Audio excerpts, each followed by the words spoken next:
ক্যালকুলেটরটা লাগবে। তাহলে আমরা আজকে এই স্ট্যাটিকের এই পার্টটুকু যেটুকু আজকে দেখার কথা এটুকু আমরা ঝটপট দেখে ফেলি। সো আমরা স্ট্যাটিকে খেয়াল করছো একটু স্লোলি আগাচ্ছি, এবং স্লোলি আগানোর কারণে যেটা সুবিধা হয়েছে, গত বছর এই স্ট্যাটিক ইলেকট্রিসিটি হচ্ছে যেই পরিমাণ ডিটেইলসে পড়াইতে পারছিলাম সেকেন্ড ইয়ারে যারা ছিল তাদেরকে, তো তোমাদেরকে তার চেয়েও অনেক ডিটেইলসে পড়াইতে পারতেছি। এই একটা দিকে আমার ভাল লাগতেছে।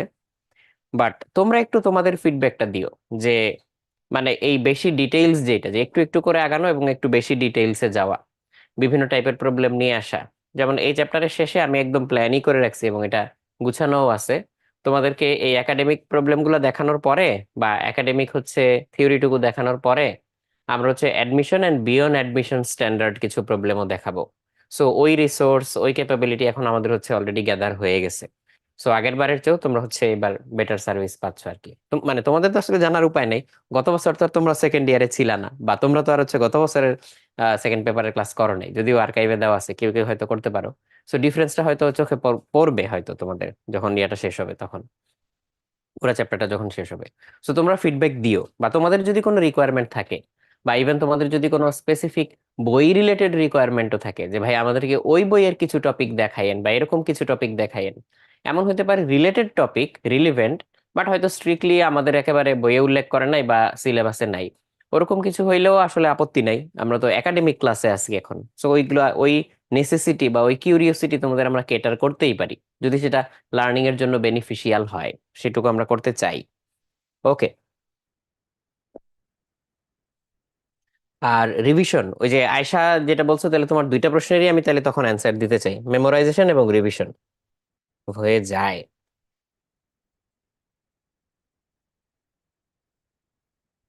আর আনাস জিজ্ঞেস করছো যে সেকেন্ড ইয়ারে আমরা ফার্স্ট ইয়ারের মতো ডিটেলস পড়াইতে, মানে ও তোমরা পড়তে পারবা কিনা, সেই ব্যবস্থা না হয় আমরা করবো নে। হ্যাঁ, ক্লাসগুলা স্ট্যাকিং করার একটা ওয়ে মাথায় আছে, ওইটা নিলে চিন্তা করবো না, অসুবিধা নাই।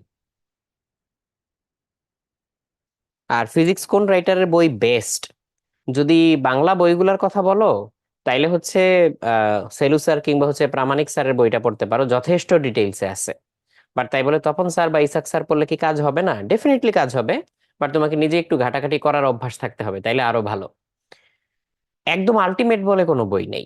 যে বইগুলোর কথা বললাম এগুলো সবই ভালো বই, বাট আমার পার্সোনাল প্রেফারেন্স যদি জিজ্ঞেস করো, তাহলে আমি সেলু স্যার বা প্রামাণিক স্যারের বই রেকমেন্ড করবো, কারণ এগুলোতে যথেষ্ট ভালো ভালো প্রবলেম আছে, বইয়ে ভালো করে বুঝাইছেও। আর যদি এর বাইরে ইংলিশ বইয়ের কথা বলো, গিয়াসুদ্দিন স্যারেরই একটা ইংলিশ বই আছে, ফিজিক্স ফর ইঞ্জিনিয়ার্স। ওটা বিএসসি লেভেলের জন্য যদিও লেখা, বাট তোমাদের সিলেবাসে যতটুকু আছে অতটুকু খুবই চমৎকার ভাবে আছে, খুবই চমৎকার ভাবে আছে। সো গিয়াসুদ্দিন স্যারের ফিজিক্স ফর ইঞ্জিনিয়ার্স পড়তে পারো, কিংবা গিয়াসুদ্দিন স্যারের তোমাদের জন্য লেখা যে বইটা এটাও পড়তে পারো। বোথ আর গুড। যদি কেউ তার চেয়েও বিয়ন্ডে যাইতে চাও, তাহলে হচ্ছে ইন্ডিয়ান বইগুলো দেখতে পারো, ছায়া প্রকাশনীর যে বইগুলা, ওইখানেও তোমাদের সিলেবাসের চেয়ে বাইরের সিলেবাসের অনেক কিছু আছে, বাট যেটুকু তোমাদের সিলেবাসের সাথে মিল আছে সেটুকু সুন্দরভাবে আছে। সো ছায়া প্রকাশনীর যে বই, ওই যে দোয়ারি মাইতি মজুমদার রাইটার যারা, সো ওই ছায়া প্রকাশনীর বইগুলো দেখতে পারো, নীলক্ষেতে পাওয়া যায়। যদি তোমরা ইয়া চাও, ফটোকপি চাও। আর যদি কেউ অরিজিনাল কপি কিনতে চাও, রকমারিতে কিন্তু আছে, এটা আমরা আনছি রিসেন্টলি, রকমারিতে অরিজিনাল কপি পাওয়া যায়। ও, রকমারিতে শুধু যে ছায়া প্রকাশনী গুলো অরিজিনাল পাওয়া যায় তা কিন্তু না, অরিজিনাল মানে হচ্ছে একদম ওই যে বড় বই, কালারফুল, এই কলকাতা থেকে প্রিন্টেড এরকম আর কি। নীলক্ষেতে যেগুলো পাওয়া যায়, আমি যেগুলো দেখছি আর কি নীলক্ষেতের গুলা, সেগুলো হচ্ছে আরো ছোট করে ছাপায়, লেখা কম্প্রেস থাকে, কালার থাকে না, এরকম। আর তোমরা অনেকেই হয়তো ইউটিউবে এইচসি ভার্মা স্যারের চ্যানেলটা ফলো করো, অনেকে করো, সবাই করো যে তা বলতেছি না। ভার্মা স্যারের কিন্তু একটা বই আছে, এইচসি ভার্মা, লিখে সার্চ দিলে তোমার চলে আসবে। সো ওনার বইটাও অনেক ভালো, কিন্তু বইটা ইংলিশে, ছায়া প্রকাশনীটা কিন্তু আবার বাংলায়। সো ইংলিশে যদি কেউ পড়তে কমফোর্ট ফিল করো, এইচসি ভার্মা পড়তে পারো, স্টিল বেশি টপিক আছে, তুমি তোমার মতো করে পড়বা। দেন আরো যদি কেউ বিয়ন্ডে যাইতে চাও, তাহলে তো আসলে হ্যালিডে রেজনিক, মানে এটা একদম একটা মাস্টারপিস একটা বই, যদি ফিজিক্সের কথা বলি, একদম ফিজিক্সের কনসেপ্ট তোমার মাথায় ঢুকায় ছাড়বে এরকম। তোমরা মানে কেউ যদি হচ্ছে আহ, এই কি বলে হ্যালিডে রেজনিক পড়ে থাকো, তাইলে দেখবা মানে আমি তোমাদেরকে যেই স্টাইলে পড়াই বা যেইভাবে তোমাদের সাথে কথা বলি, ওইটার স্টাইলটা কিন্তু অনেকটা দুইটা জায়গা থেকে অনুপ্রাণিত। হ্যাঁ, আমি বলবো না যে আমি একদম ওইরকম হয়ে গেছি বা ওইরকম নিয়ে ফেলছি, ওই দৃষ্টতা আমার নাই, বাট বলবো আমি দুইটা জায়গা থেকে হেভিলি ইন্সপায়ার্ড। একটা জায়গা হচ্ছে এই হ্যালিডে রেজনিকের বই, সো ওইখানে প্র্যাকটিক্যালের সাথে অনেক বেশি হচ্ছে রিলেশনটা থাকে। তো এই যে এত কিছু যে প্র্যাকটিক্যাল তোমাদের দেখাই, কিংবা ধূপধাপ একটা প্র্যাকটিক্যাল দাঁড় করায় ফেলি, ওইটা হ্যালিডে রেজনিকের একটা প্রচ্ছন্ন প্রভাব আছে। আর আরেকটা হচ্ছে ওয়াল্টার লুইন। তোমরা এই যে এমআইটির ওপেন কোর্সওয়্যারে হয়তো ওয়াল্টার লুইন স্যারের হয়তো ইয়াগুলো দেখছো, ফিজিক্সের যে ক্লাসগুলো সেগুলো হয়তো দেখছো। তো ওনার একটা ইউটিউব চ্যানেল আছে, for the love of physics. So ওইখানে হচ্ছে তার ক্লাসগুলো আছে, উনিও অনেক বেশি প্র্যাকটিক্যাল ওরিয়েন্টেড। সো আমি ছোটবেলায় তো ওনার ক্লাসগুলোই দেখতাম। তো ওনার ক্লাসগুলো এখনো অ্যাভেলেবল আছে, উনি এখনো অ্যাক্টিভ, যদিও 90-এর মতো বয়স হয়ে গেছে মনে হয়, প্রায় দেখে যা মনে হয়। কথা বলতে পারেন না ঠিক মতো, তারপরেও এখনো ফিজিক্সের ভিডিও বানায়। সো এই চ্যানেলগুলো দেখতে পারো। সো ওই জায়গাটা থেকেও আমি অ্যাকচুয়ালি হেভিলি ইন্সপায়ার্ড। সো মানুষ তো আসলে হচ্ছে তার ইন্সপায়ারেশন গুলাকে তার কাজের মধ্যে কোনো না কোনো ভাবে নিয়ে আসতে চাই। তারপর হচ্ছে তোমরা তো আর হয়তো পাও নাই, অনেক আগে এটার পাওয়ার সম্ভাবনা খুব কম, হয়তো রেকর্ডেড কিছু ভিডিও থাকতে পারে। আমাদের যখন সোহাগ ভাই নিজে পড়াইতেন, ভাইয়া কিন্তু অ্যাকচুয়ালি ক্লাসের মধ্যে হচ্ছে অনেক কিছু নিয়ে আসতেন। সো ওইখান থেকে আমরা অনেক কিছু হচ্ছে দেখে মনে হচ্ছিল যে ওয়াও, এই জিনিসগুলো ক্লাসে এইভাবে আসলে দেখাইলে তো ভালো হতো, সারা দেশের মানুষকে দেখাইতে পারলে তো ভালো হতো। তো আলহামদুলিল্লাহ যে আমরা ওই সুযোগটা এখন পাইছি, যে আমরা তোমাদেরকে এখন অনেক কিছু দেখাইতে পারি। মানে ওই রিলেটেড যে ইয়াগুলা, জিনিসপাতিগুলো, এগুলো আমরা হচ্ছে সব গ্যাদার করার চেষ্টা করছি। এই জিনিসটা সিস্টেমটা থাকলে ভালো হইতো। সো ডেফিনেটলি তোমাদের যে কোনো ফিডব্যাক হচ্ছে welcome. Okay, having said that, চলো তাহলে আমরা এবার শুরু করি, বিসমিল্লাহ। তড়িৎ বিভবের পার্টটা একটু রিক্যাপ করতে চাইছিলাম। প্রথমে রিক্যাপ করব হচ্ছে বিন্দু চার্জেরটা, জাস্ট বিন্দু চার্জ। বিন্দু চার্জের বেলায় কি বলছিলাম সবাই একটু খেয়াল করো। বিভব কথাটা বললে সংজ্ঞাটা লিখে দেওয়া কিংবা হচ্ছে ফর্মুলাটা লিখে দেওয়া অনেক সহজ, 1 মিনিটে এটা শেষ করে ফেলা যায়। কিন্তু এটার আন্ডারস্ট্যান্ডিংটা অনেকের মধ্যেই না মাথায় থাকে না। সো আমি তোমাদেরকে এটা একটু একদম ভেঙে ভেঙে দেখাইতে চাই, জাস্ট আমার সাথে ফলো করো, জিনিসটা শুনতে থাকো, তোমার মাথায় গেঁথে যাবে ইনশাল্লাহ। তাহলে দেখো, তড়িৎ বিভব, তাহলে এইটা হচ্ছে আমার একটা বিন্দু চার্জ বা পয়েন্ট চার্জ, ধরলাম এটা হচ্ছে প্লাস কিউ। আর এটার ধারে কাছে কোনো একটা পয়েন্টে একটা চার্জ আছে, ধরলাম এখানে হচ্ছে প্লাস স্মল কিউ। তুমি যদি এটাকে এটার আরো কাছে আনতে চাও, তাহলে কাছে আনতে চাইলে কি করতে হবে? ধরো এটা পয়েন্ট এ, এটা হচ্ছে আমাদের পয়েন্ট বি। তুমি এ পয়েন্ট থেকে এটাকে বি পয়েন্টে আনতে চাও, এইভাবে এটাকে নিয়ে আসতে চাও, তাহলে তোমাকে ধাক্কা দিতে হবে। তাহলে তুমি এই চার্জটাকে যে এইভাবে ঠেলা দিচ্ছ, এই যে এরকম করে ঠেলা দিচ্ছ, তাই না? এভাবে ঠেলা দিচ্ছ, ঠেলা দিয়ে এটাকে হচ্ছে এদিকে আনতেছো, কারণ এটাও পজিটিভ এটাও পজিটিভ। তাহলে ঠেলা দিচ্ছ কোন দিকে? তুমি ঠেলা দিচ্ছ এদিকে, চার্জটা যাচ্ছেও এদিকে। তাহলে তোমার কৃতকাজ কি? পজিটিভ না? তুমি যে কাজ করতেছো, তুমি হচ্ছে এজেন্ট, কৃতকাজ পজিটিভ, কৃতকাজ পজিটিভ। তাহলে কৃতকাজ পজিটিভ হইলে আমরা এজেন্টের কৃতকাজ দিয়েই বিভব মাপি। বিভবের সংজ্ঞাটা কি ছিল? বিভবের সংজ্ঞা ছিল হচ্ছে যে এই যে প্লাস কিউ, আর এখানে হচ্ছে একটা বিন্দু আছে, ডি দূরত্বে একটা বিন্দু আছে। তাহলে আমরা অসীম দূরত্ব থেকে যদি হচ্ছে কিউ চার্জকে এইখানে নিয়ে আসতে ডাব্লিউ পরিমাণ কাজ করি এজেন্ট কর্তৃক, এই যে অসীম দূরত্ব মানে কি? এটার তড়িৎ ক্ষেত্রের বাইরে থেকে। তাহলে তড়িৎ ক্ষেত্রের বাইরে থেকে বা অসীম দূরত্ব থেকে কিউ পরিমাণ চার্জকে সমদ্রুতিতে, সমদ্রুতিতে কথাটা ইম্পর্টেন্ট, দ্রুতি যদি বাড়ে বা কমে তাহলে গতিশক্তি বাড়ে বা কমে। গতিশক্তির পরিবর্তন তো আমি চাই না, আমি তো বিভব নিয়ে কাজ করতেছি, শুধু বিভব শক্তির পরিবর্তনটাই আমি চাই। আর বিভব শক্তির পরিবর্তনটা কি এখানে? কৃতকাজ।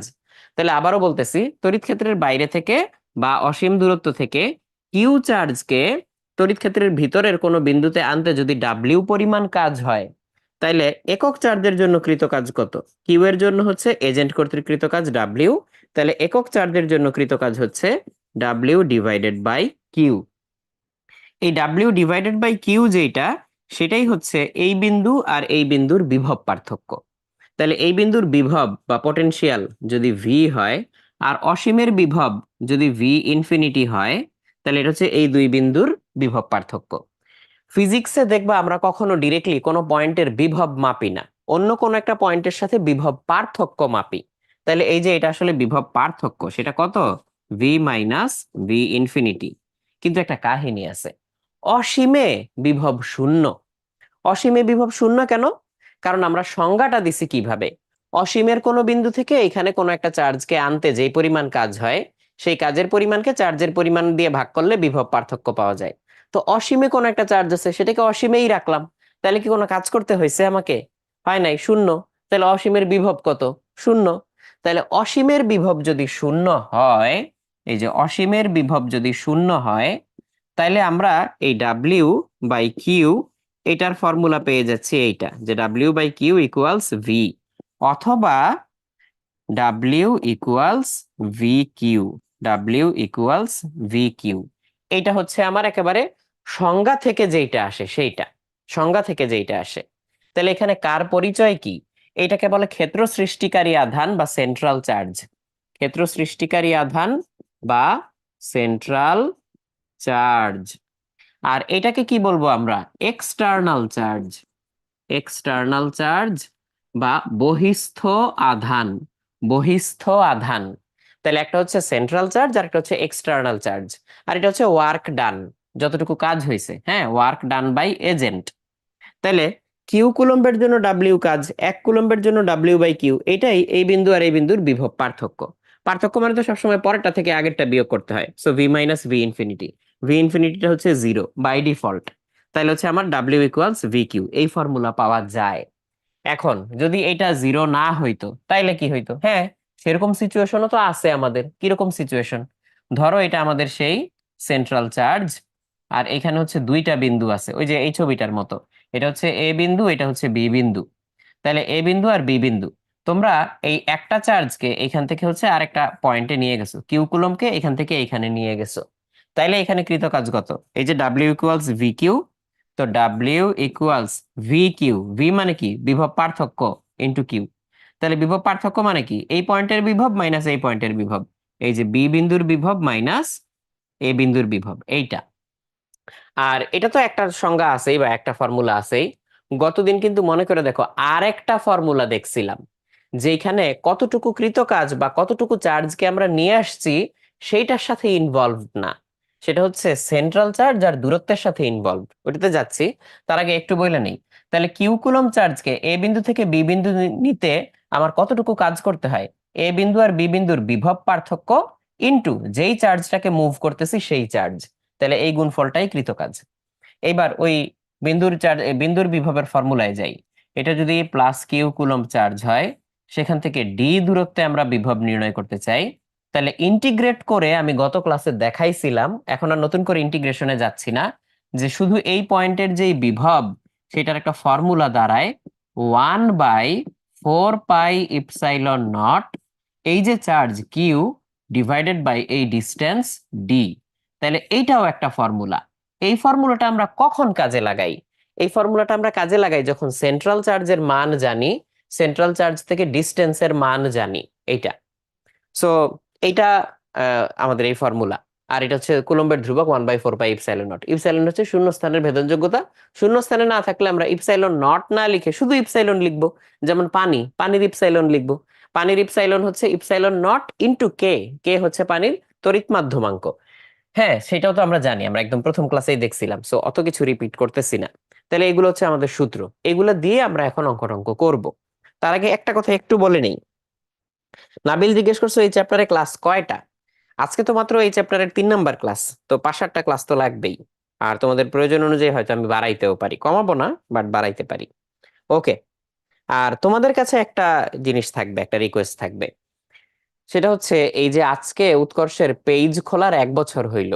তোমাদের অনেকে একদম শুরু থেকে আসো, আবার অনেকে হয়তো কিছুদিন পরে জয়েন করছো। এই যে একটা বছর হইল, এই একটা বছর নিয়ে তোমাদের এক্সপিরিয়েন্স কি আমাদের সাথে, এইটা একটু নিজের মতো করে জানাবা। বা উৎকর্ষ তোমাদের লাইফে কোনো কিছু অ্যাড করছে কিনা বা করার চেষ্টা করছে কিনা। কিংবা তুমি এই লাইনেও কথা বলতে পারো যে উৎকর্ষ থেকে তুমি আসলে কি এক্সপেক্ট করো।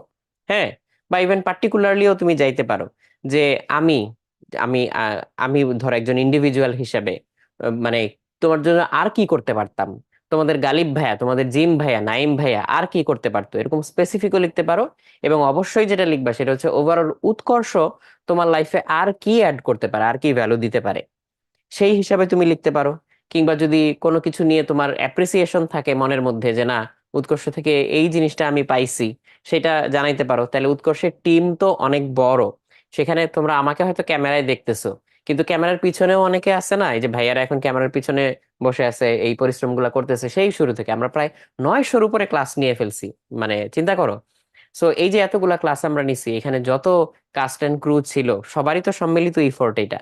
তো তোমরা যদি উৎকর্ষের কোনো ব্যাপার অ্যাপ্রিসিয়েট করো, সেটা ভাইয়ারাও দেখবে, ভাইয়াদেরও ভাল লাগবে, একটা উৎসাহ কাজ করবে, একটা সৌহার্দ্যপূর্ণ একটা আনন্দময় পরিবেশ তৈরি হবে।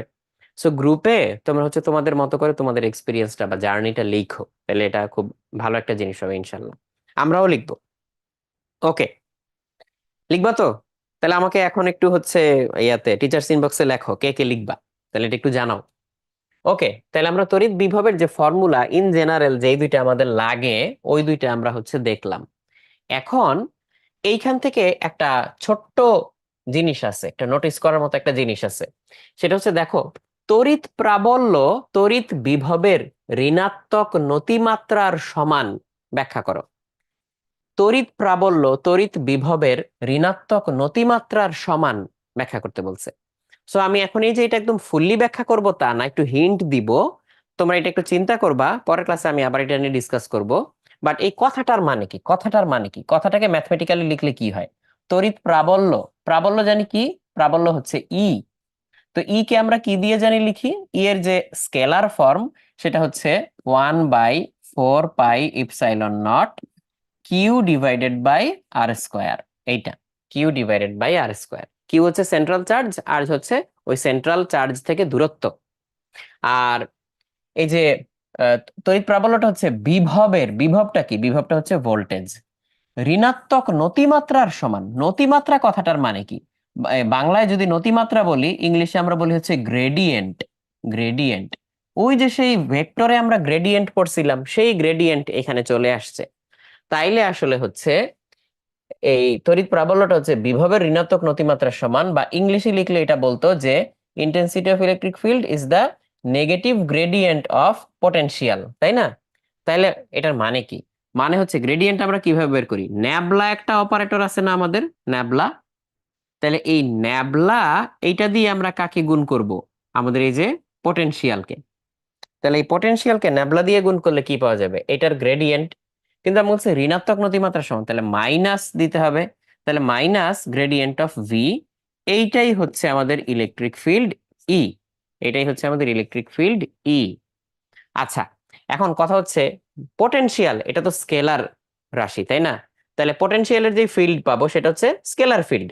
স্কেলার ফিল্ডকে ন্যাবলা দিয়ে গুণ করলে কি হয়? তার গ্রেডিয়েন্ট পাওয়া যায়। গ্রেডিয়েন্ট কি স্কেলার? না, গ্রেডিয়েন্ট কিন্তু ভেক্টর।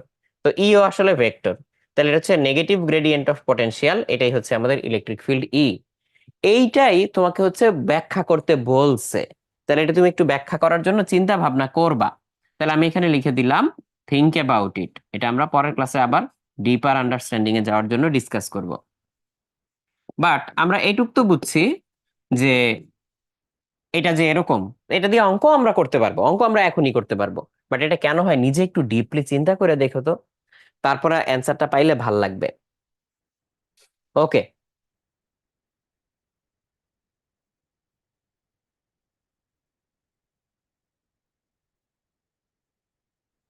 এই যে অলরেডি তোমাদের অনেক অ্যাপ্রিসিয়েশন মেসেজ এখানে পাচ্ছি।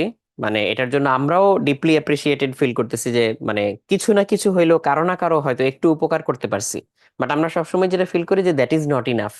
আমাদের তো আরো অনেক কিছু করার আছে, হয়তো অনেক স্যাক্রিফাইস করার মতো আছে, সেইগুলোও আমরা হচ্ছে করতে চাই। সো তোমরা প্লিজ তোমাদের মতো করে গ্রুপে আজকে একটা করে ওরকম পোস্ট দিও, মানে একদম তোমার হার্টফেল্ট যেটা। হয়তো এমন না যে হয়তো সব প্রশংসাসূচক কথাই লিখলা, তাই না, ইভেন যদি এমন কিছু হয় যে ভাই আপনারা তো এটাও করতে পারতেন, যদি ওইটাও আমরা ফিল করি যে হ্যাঁ তাই তো, আমরা তো এটাও করতে পারতাম, হয়তো সময় সুযোগ হয় নাই, রিসোর্সের হয়তো অভাব ছিল কিংবা ম্যান পাওয়ারের অভাব ছিল, কিন্তু আইডিয়াটা অনেক ভালো, হোয়াই নট, তাহলে আমরা ওইটা কেন করার চেষ্টা করব না? আর আমরা চাচ্ছি যে এই কার্যক্রমগুলোতে তোমরা আস্তে আস্তে আমাদের সাথে আরো ডিপলি ইনভলভ হও। কারণ আমাদের মূল টার্গেট তো আসলে হচ্ছে শুধু পড়ালেখায় ভালো করানো না, মানে তার চেয়েও বড় টার্গেট হচ্ছে ভালো মানুষ বানানো। মানে এইটা আমি এই লাইফের এই স্টেজে এসে খুবই ডিপলি কোর থেকে বিলিভ করি যে ইভেন তোমার হাতে যদি এখন দুইটা অপশন থাকে যে ভাই আমি একটা নিতে পারবো, ভালো স্টুডেন্ট হওয়া, ভালো মানুষ হওয়া, নির্দ্বিধায় এনি টাইম আমি চুজ করবো যে তুমি ভালো মানুষ হও। এই কথাটা হচ্ছে সোহাগ ভাই কিন্তু আমাদেরকে বারবার এই বলতেন, আমাদের যখন ক্লাস নিতেন ভাইয়াও হচ্ছে এটা বারবার এই বলতেন। সো একটা সময় পর্যন্ত এটা ধরো আমাদের মাথায় শুধু কথার কথা হিসেবে ছিল। আমরা যখন তোমাদের মতো ইয়াং ছিলাম, ভাইয়ার ক্লাস করতাম, সো ভাইয়া তখন আমরা হয়তো বুঝতাম না যে ভাই এই কথাটা এতবার কেন বলছে। বাট আস্তে আস্তে যখন লাইফে বিভিন্ন রেসপন্সিবিলিটি নিতে হইলো, নিতে শিখলাম, তখন না পরে গিয়ে এইটার মানে ডিপার আন্ডারস্ট্যান্ডিংটা আমাদের হয়েছে মোটামুটি। সো ওই জায়গা থেকে আমি বলতেছি যে আমি এটার সাথে খুবই মানে ফুললি এগ্রি করি, এন্ড তোমাদেরও এখন ওই লেগেসিটা মেনটেন করে আমিও বলতেছি যে যদি চয়েস দাও যে ভালো স্টুডেন্ট হবা নাকি ভালো মানুষ মানুষ হবা, আমি ডেফিনেটলি বলবো যে তুমি ভালো মানুষ হও। ভালো মানুষের হচ্ছে অনেক বেশি দরকার, বিশেষ করে আজকের দুনিয়ায়। ওকে, সো এটা চিন্তা ভাবনা করবা, আমরা এটা আলাপ করব। তাহলে এখন আমরা এখান থেকে ছোট্ট একটা প্রবলেম আগে দেখি। এই প্রবলেমটা খুবই সিম্পল, আস্তে আস্তে আমরা কমপ্লেক্সের দিকে যাব। বলছে 1 মিটার দৈর্ঘ্যের একটা বর্গাকার টেবিল। তো টেবিলটাকে আমরা একটু কোনাকুনি থেকে দেখতেছি দেখে এরকম চ্যাপ্টা লাগতেছে। তো টেবিলটাকে একটু সাইড থেকে দেখতেছি এই জন্য এরকম চ্যাপ্টা লাগতেছে, বাট বর্গাকার টেবিল। এই সবগুলা দৈর্ঘ্য 1 মিটার করে, আর হচ্ছে এই সবগুলা বাহুর মধ্যবর্তী বা ধারের মধ্যবর্তী কোণ হচ্ছে 90 ডিগ্রি করে। তো এটা একটা বর্গাকার টেবিল। তো এই বর্গাকার টেবিলে বলছে চারটা কোণা এ বি সি এবং ডি তে যথাক্রমে 4 × 10⁻¹২, 4 × 10⁻¹২, 2 × 10⁻¹২, 2 × 10⁻¹২ এত চার্জ স্থাপন করা হইল। পরবর্তীতে 10 গ্রাম ভরের 1 কুলম্ব চার্জের একটা সোলার বল বর্গাকার তলের ঠিক কেন্দ্রে স্থাপন করা হইল। তাহলে কেন্দ্রে চার্জিত বস্তু স্থাপনের পূর্বে কেন্দ্রে বিভবের মান বের করতে বলছে, বিভব পটেনশিয়ালের মান বের করতে বলছে। তাহলে আমরা বরং এটার অনুকরণে এখানে নতুন করে একটা ছোট্ট একটা ছবি আঁকি, এই যে এরকম। তাহলে ছবিটা আঁকলাম আমাদের এ বি সি ডি। তাহলে এ বি সি ডি, এই চারটা হচ্ছে দিয়ে দিলাম A B C D. So এবার এ তে কি আছে, এ বি সি ডি তে যথাক্রমে কি 4 4। তাহলে এ তে হচ্ছে 4, 4 × 10⁻¹২ কুলম। এটাতেও 4 × 10⁻¹২ কুলম। সি তে হচ্ছে 2 × 10⁻¹২ কুলম। আর ডি তে হচ্ছে 2 × 10⁻²২ কুলম। এইরকম চার্জ আছে যেখানে 1 2 3 4, এরকম চারটা চার্জ আছে। তাহলে এই স্কোয়ারের কেন্দ্র কোনটা? এই কর্ণ দুইটা যেখানে ছেদ করে সেটাকে বলে স্কোয়ারের কেন্দ্র। আর এই স্কোয়ারের একটা বাহু যদি 1 মিটার হয়, তাহলে তোমরা জানো একটা কর্ণ হবে হচ্ছে তার √2 গুণ, তাহলে √2 মিটার। কিন্তু যদি আমরা একটা কর্ণের অর্ধেক চিন্তা করি, এই যে অর্ধেক, এই দূরত্বটাকে যদি আর বলি, তাহলে এইটাও আর, এইটাও আর, এইটাও আর, এইটাও আর, কেন্দ্র থেকে সবগুলা কর্নারের দূরত্বই আর। সেই আর এর ভ্যালু কত হবে? ওই √2 এর অর্ধেক। তাহলে √2/2, বা অন্য কথায় বলা যায় 1/√2। এটা হচ্ছে এই বাহুর দৈর্ঘ্য 1 মিটার বলে। বাহুর দৈর্ঘ্য যদি এ হইতো তাহলে √2a/2, তাহলে a/√2 এইরকম হইতো। তাহলে এটা হচ্ছে আমাদের এই কেন্দ্র থেকে দূরত্ব। তাহলে আমাকে বলছে কেন্দ্রে বিভবের মান কত। তাহলে কেন্দ্রটাকে আমরা ও লিখলাম। তাহলে কেন্দ্রে বিভবের মান ভি ও ইকুয়ালস, বিভব যেহেতু স্কেলার, তাহলে সবগুলা চার্জ ইন্ডিভিজুয়ালি এখানে যেই ভোল্টেজ তৈরি করে তাদেরকে যোগ করে দিলেই হবে।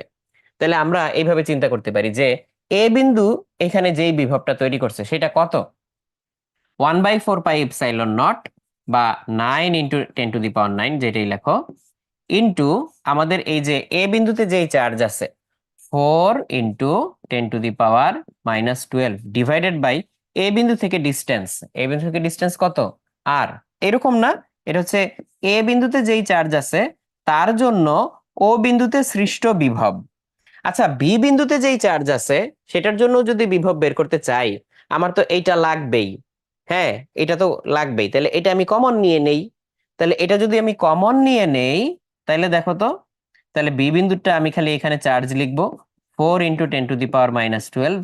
আর বি বিন্দু থেকে দূরত্ব কত আর, একইভাবে সি বিন্দুর যেই charge 2 × 10⁻12 divided by R, D বিন্দুর যেই চার্জ 2 × 10⁻12 ডিভাইডেড বাই আর। তাহলে এইরকম হয়ে যাবে না? এখন আইসা দেখতেছি যে আরে আমি তো আরও চাইলে কমন নিতে পারতাম।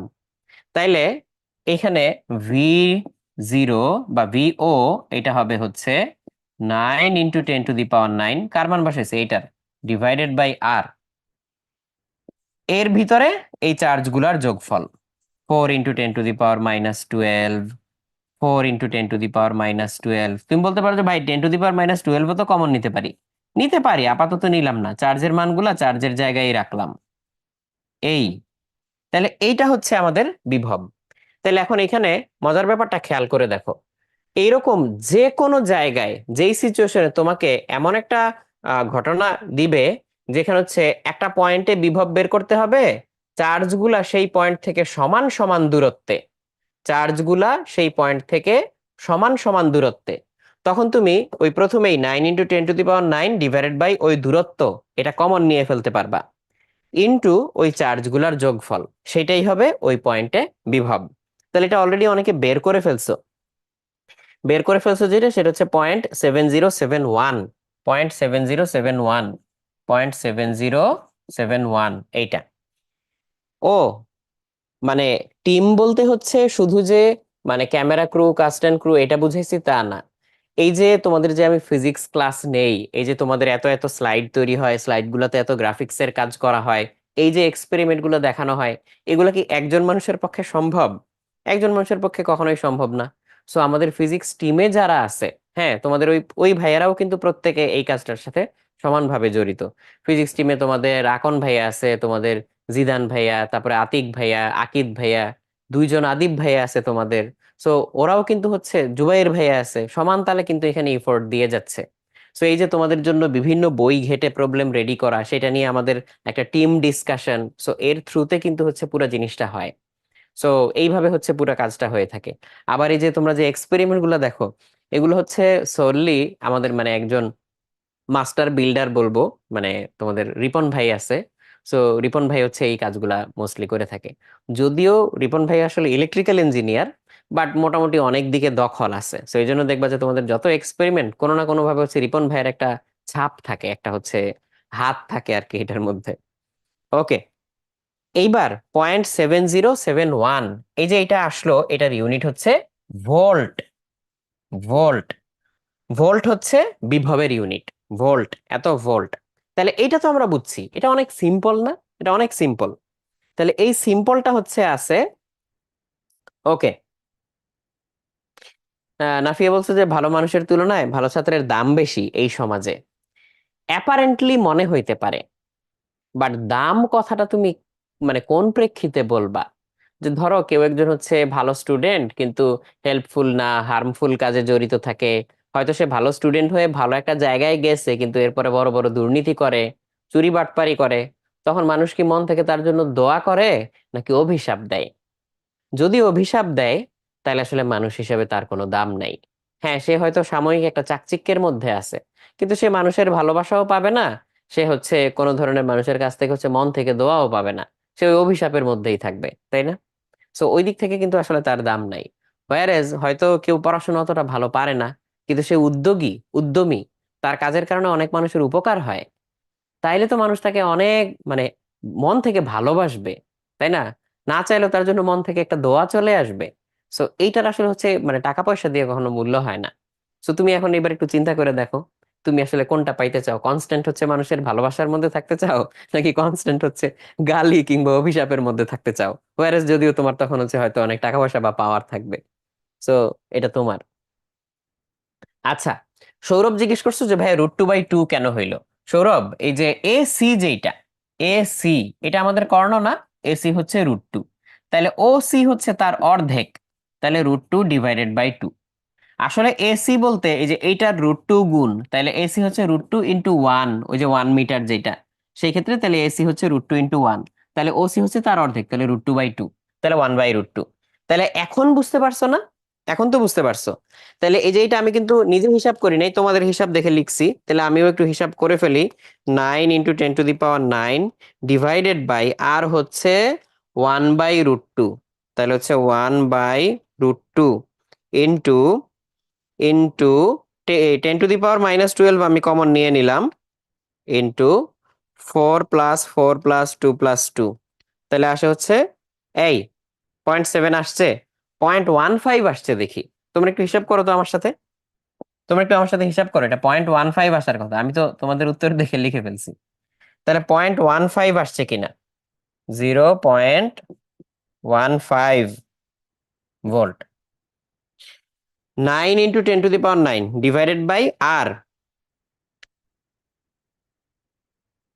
নাকি আমারই ভুল হইলো? দাঁড়াও দেখি।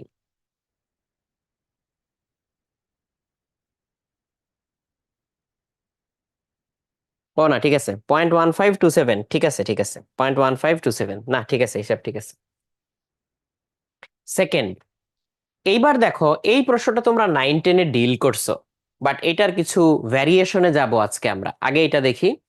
বলছে কোনো বর্গক্ষেত্রের 3টা কৌণিক বিন্দুতে 6 × 10⁻⁹ কুলম্ব, -12 × 10⁻⁹ কুলম্ব, 14 × 10⁻⁹ কুলম্ব চার্জ স্থাপন করা হলো।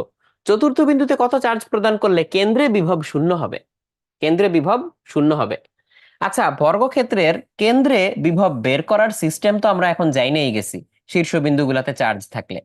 তাহলে কৌণিক বিন্দুতে 6 × 10⁻⁹, -12 × 10⁻⁹, 14 × 10⁻⁹, আর হচ্ছে চতুর্থ বিন্দুতে কত চার্জ জানি না, কিউ। বলছে প্রদান করার পরে কেন্দ্রের বিভব হয়ে গেছে শূন্য। তাহলে এই বর্গক্ষেত্রের বাহুর দৈর্ঘ্য যাই হোক, কেন্দ্র থেকে প্রত্যেকটা কর্নারের দৈর্ঘ্য তো সেম, প্রত্যেকটা কর্নারের দৈর্ঘ্য সেম, তাই না?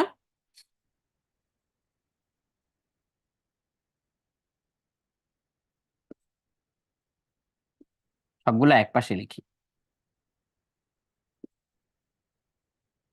সো প্রত্যেকটা কর্নারের যে দূরত্ব এটা তো সেম, কেন্দ্র থেকে প্রত্যেকটা কর্নারের দূরত্ব সেম। তাহলে এখন ওই কেস হয়ে গেল না, যে আমি একটা বিন্দুর বিভব বের করতে চাই যেই বিন্দু থেকে চার্জগুলা সমান সমান দূরত্বে। তাইলে এই বিন্দুর যে বিভব ভি, সেটা আমরা কি লিখতে পারবো? সেটা আমরা লিখতে পারবো 9 × 10⁹, সবগুলারই তো দূরত্ব সেম। তাহলে ওই দূরত্বটা নিচে নিয়ে আসি, ইন্টু চার্জগুলার যোগফল 6 × 10⁻⁹, টু -12 × 10⁻⁹ যোগ করতেছে তো, তাই এটা তো নেগেটিভ, তাহলে মাইনাসই আসবে, প্লাস 14 × 10⁻⁹ প্লাস কিউ। কিউ এর ভ্যালু পজিটিভ না নেগেটিভ আমি জানি না, আমি প্লাস কিউ লিখে রাখছি। আসলেই পজিটিভ হলে ভ্যালু পজিটিভ আসবে, আর যদি নেগেটিভ হয়ে থাকে তাহলে ভ্যালু নেগেটিভ আসবে অটোমেটিক, এটাতে আমার কিছু করতে হবে না। এইটা ইকুয়ালস আমি কি লিখতে পারবো? আমাকে তো বলছে কেন্দ্রীয় বিভব শূন্য, তাহলে ইকুয়ালস লিখে দিলাম 0। তাহলে এখান থেকে আমরা একটা শর্টকাট ডেভেলপ করতে পারি। যদি এমন হয় কোন একটা বিন্দুতে বলছে বিভব শূন্য এবং সেখান থেকে চার্জগুলা সমান সমান দূরত্বে, তাহলে দেখো এই সিচুয়েশন দ্বারায় এখন 9 × 10⁹ শূন্য না, আর শূন্য না, এটা একটা অশূন্য দূরত্ব। তাহলে অশূন্য একটা জিনিস দিয়ে দুই পাশে ভাগ করে দেওয়া যায়। তাহলে দুই পাশে ভাগ করে দিলে আমি এক পাশে পাচ্ছি শুধুই চার্জগুলার যোগফল। এই দেখো, এক পাশে আমি পাচ্ছি শুধুই এই চার্জগুলার যোগফল, আর আরেক পাশে পেয়ে যাচ্ছি ইকুয়াল 0। তাহলে এরকম আসছে না? তাহলে দেখো, আমরা ডিরেক্টলি অবজেক্টিভে এই শর্টকাটটা অ্যাপ্লাই করতে পারবো। যদি এমন একটা পয়েন্টের বিভব বলে যে শূন্য, যেই পয়েন্ট থেকে চার্জগুলা সমান সমান দূরত্বে এবং একটা চার্জ আননোন, তাহলে সবগুলো চার্জকে যোগ করে আমি লিখে দিব শূন্য, সবগুলো চার্জকে যোগ করে লিখে দিব শূন্য। তাইলে এখান থেকে আমাদের কিউ এর ভ্যালু কত আসে দেখি। এগুলো সব ওই পাশে নিয়ে যাও। ওই পাশে নিয়ে গেলে 10⁻⁹, এটা তো কমন নেওয়া যাবে, আর এখানে এটাকে ওই পাশে নিয়ে গেলে হচ্ছে -6, -12 কে নিলে +12, +14 কে নিলে -14, তাহলে থাকবে -8 × 10⁻⁹, -8 × 10⁻⁹ কুলম্ব। ওই যে বললাম না, আমরা কিউ তো পজিটিভ ধরে রাখছি, কিউ এর ভ্যালু যদি নেগেটিভ আসে তাহলে অ্যান্সার তাই, যে এখানে হচ্ছে -8 × 10⁻⁹ কুলম্ব চার্জ রাখতে হবে। বুঝা গেছে তো? ওকে আয়শা, এটা ভোল্ট না, এটার একক কুলম্ব, চার্জ চাইছে, খেয়াল করো। এইবার এইটার এসেন্সটা যদি তুমি বুঝে থাকো, এই অঙ্কটার এসেন্সটা যদি বুঝে থাকো, তাইলে আমি এখন তোমার এটার একটা ভ্যারিয়েশন দিব। এটা এখন হচ্ছে বানায় দিব, এটার একটা ভ্যারিয়েশন। ভ্যারিয়েশনটা হচ্ছে, হোয়াট ইফ আমি তোমাকে বললাম যে এটা একটা বৃত্ত। এটা কি? এটা একটা বৃত্ত। সেই বৃত্তের মধ্যে এটা একটা বিন্দু, এটা একটা বিন্দু, এইটা একটা, এইটা একটা, এইটা একটা। তাহলে বিন্দুগুলার নাম দেই এ, বি, সি, ডি, ই। তোমাকে আরো বলে দিলাম বৃত্তের কেন্দ্র যে ও, তাহলে এ আর বি দ্বারা কেন্দ্রস্থ কোণ হচ্ছে 60°, ই এবং ডি দ্বারা কেন্দ্রস্থ কোণ হচ্ছে 30°, আর এটা মনে করো 40°। এইরকম বলে দিলাম। হ্যাঁ, এরকম বলে দিলাম। বলে আরো বললাম যে এ তে চার্জ আছে +2 কুলম্ব, বি তে চার্জ আছে কিউ, সি তে, আচ্ছা বি তে বলার দরকার নেই, সি তে চার্জ আছে হচ্ছে মাইনাস +3 কুলম্ব, ডি তে আছে হচ্ছে -8 কুলম্ব, ই তে আছে হচ্ছে +11 কুলম্ব। এরকম বলা, অথবা এটাতে না বললাম, ধরো এটাতে না বললাম, বলি নেই, এইটুকু বলা। তোমাকে যদি প্রশ্নে আমি বলি যে বি বিন্দুর চার্জ ই বিন্দুর -2 গুণ, -2 গুণ, বি ও ই এর চার্জ কত, চার্জ কত কেন্দ্রে, কেন্দ্রে বিভব 0, কেন্দ্রে বিভব 0। তাহলে প্রথম দৃষ্টিতে এই অঙ্কটা দেখলে যে কেউ কনফিউজড হয়ে যাবে। প্রথম দৃষ্টিতে এই অঙ্কটা দেখলে যে কেউ কনফিউজ হয়ে যাবে। কেন? বিকজ অ্যাঙ্গেল ট্যাঙ্গেল এগুলো আবার কি দেওয়া। বাট যারা বুদ্ধিমান তারা বুঝতে পারতেছে যে আরে কেন্দ্র থেকে তো পরিধির উপরে যে কোনো বিন্দুর দূরত্বই আর, তাহলে সবগুলা পয়েন্ট থেকে, সবগুলো যে এই পয়েন্টগুলো থেকে কেন্দ্রের দূরত্ব সেম আর, আর সেই সেম দূরত্বের যে পয়েন্টগুলা, তো তার মাঝখানে যেটা মানে সেন্টার, সেন্টার থেকে তো সবগুলো পয়েন্টের দূরত্ব সেম, সেই সেন্টারের বিভবটা বলছে 0। তাহলে সেন্টারের যেই বিভব সেটা তো আমি এইভাবে লিখেই ফেলতে পারি, 9 × 10⁹, সেই দূরত্বটাকে হচ্ছে আমি কমন নিলাম ইন্টু সবগুলা চার্জ। তাহলে চার্জগুলা কত, +2। বি বিন্দুতে কি বলছে, বি বিন্দুতে চার্জ ই বিন্দুর -2 গুণ, তাহলে ই বিন্দুতে একটা কিছু ধরে নিতে হবে।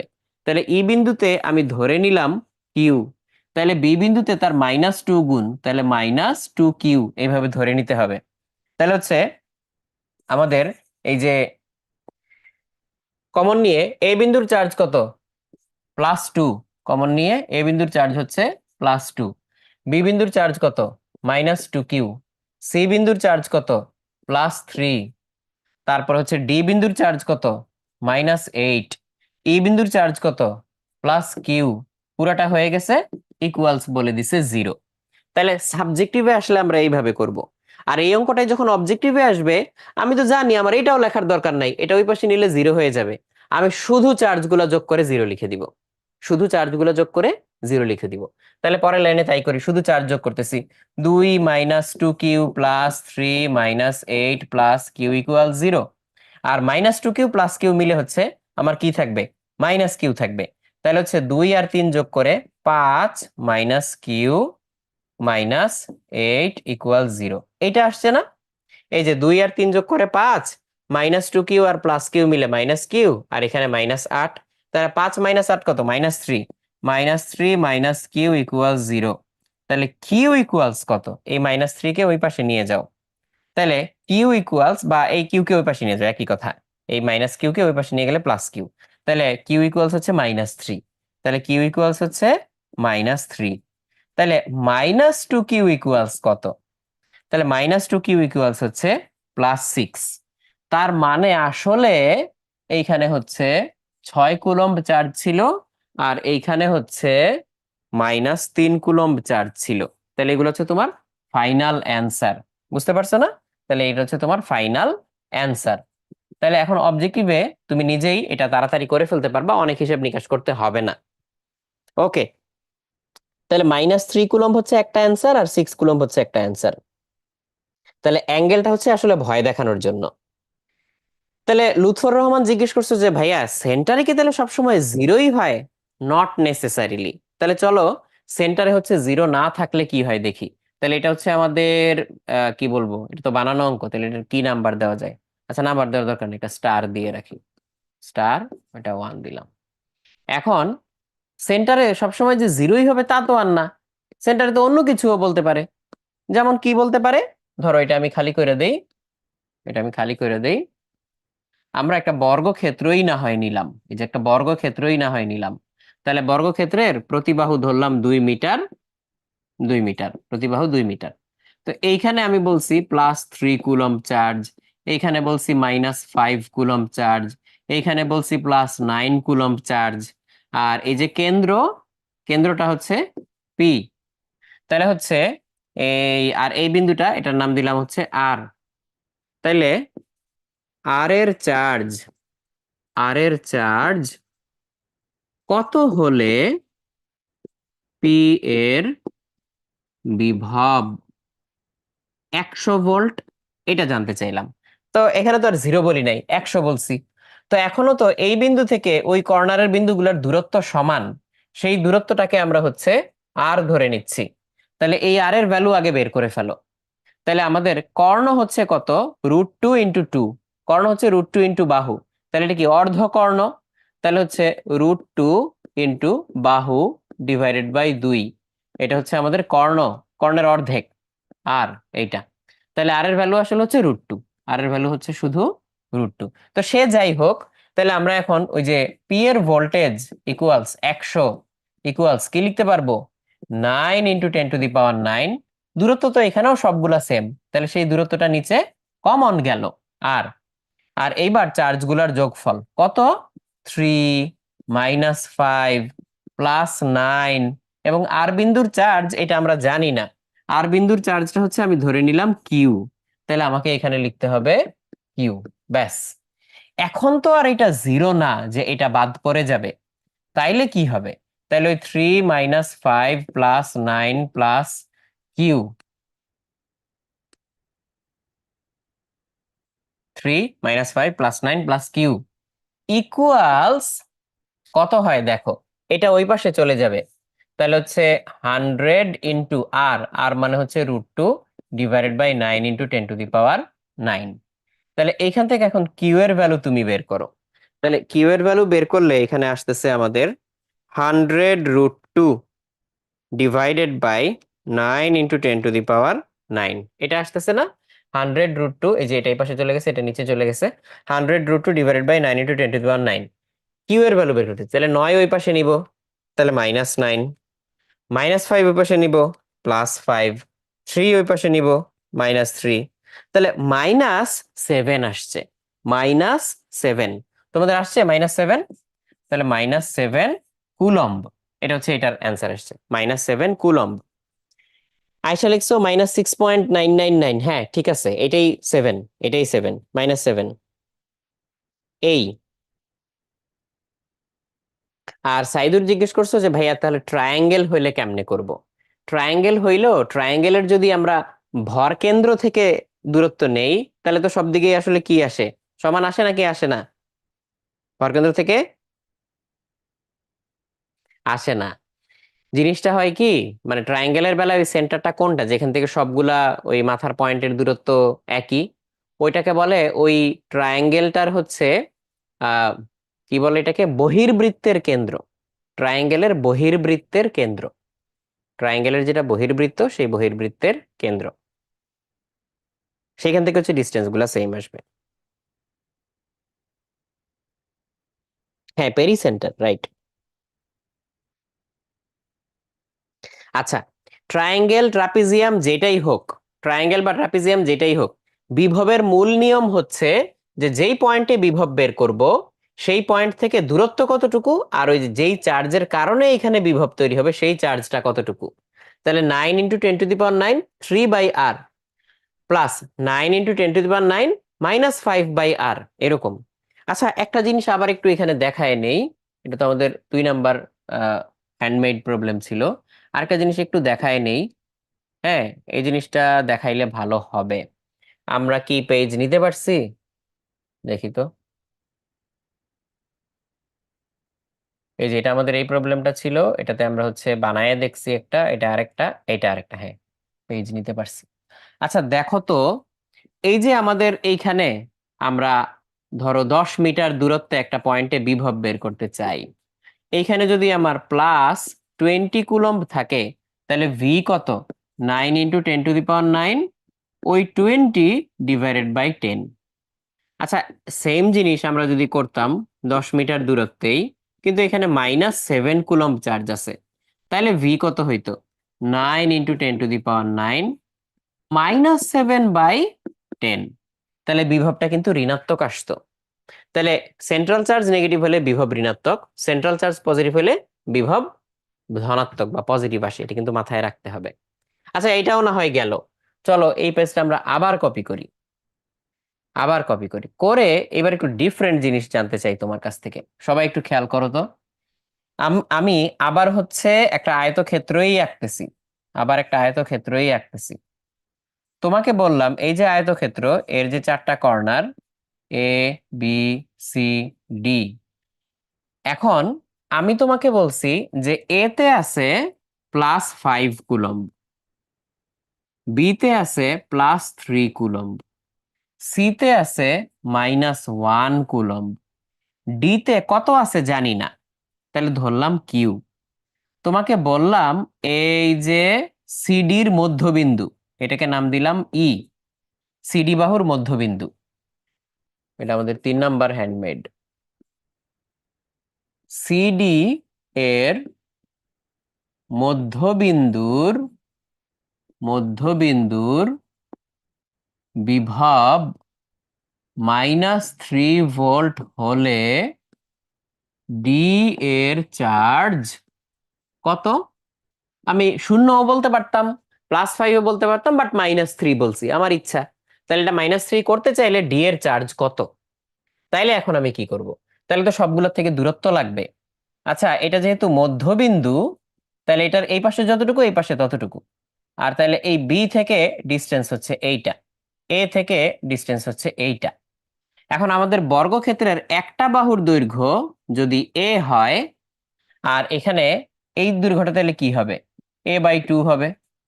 তার এই দৈর্ঘ্যটা তাহলে কি হবে?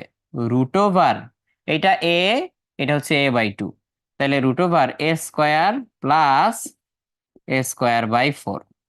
a/2 কে স্কোয়ার করলে কি হবে? a²/4। তাহলে √a² প্লাস a²/4। তাহলে পিথাগোরাস করলে হচ্ছে আমরা এই কোণাকুনি দূরত্বটা পাবো।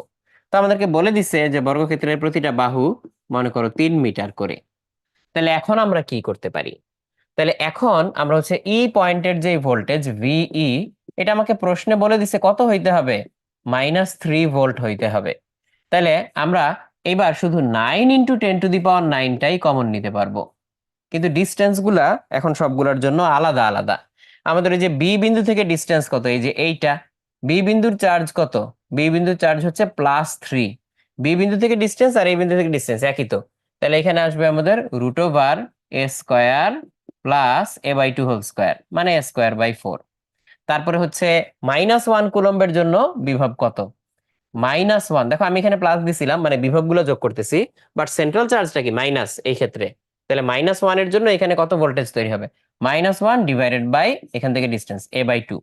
আমার এখানে জায়গা কম, এটা একটু সরায় দেই, ওয়েট, একটু সরায় দিলাম, ওকে ভেরি গুড, এখন মনে হচ্ছে জায়গা হবে। এই ডি বিন্দু থেকে ডিস্টেন্স কত? a/2, তাহলে হচ্ছে q/a/2। আর ওই +5 থেকে ডিস্টেন্স কত? 5, এখান থেকে ডিস্টেন্স হচ্ছে √a² প্লাস a²/4। এই, তো এইখান থেকেই আমরা এখন যা সলভ করার করব, এর ভ্যালু বসাই দিব 3, এর ভ্যালু বসাই দিব 3। তাহলে সেই ক্ষেত্রে আমার কিউ কত আসবে এটা আমি এখন ক্যালকুলেটরে বসাই। -3 ইকুয়ালস 9 × 10⁹ এটা আমাদের কমন যাবে। উপরে হচ্ছে 3/√3² প্লাস 9/4। তারপরে হচ্ছে প্লাস, উপরে কত? -1 / 1.5, মানে 3/2 আর কি, 1.5। আবার কত? কিউ, কিউ তো জানিই না, /a/2, তাহলে 1.5। আর লাস্টে হচ্ছে 5/√9 প্লাস 9/2। শেষ। তাহলে এখানে হচ্ছে সলভ করতে দিছি, দেখি কতক্ষণে সলভ হয়।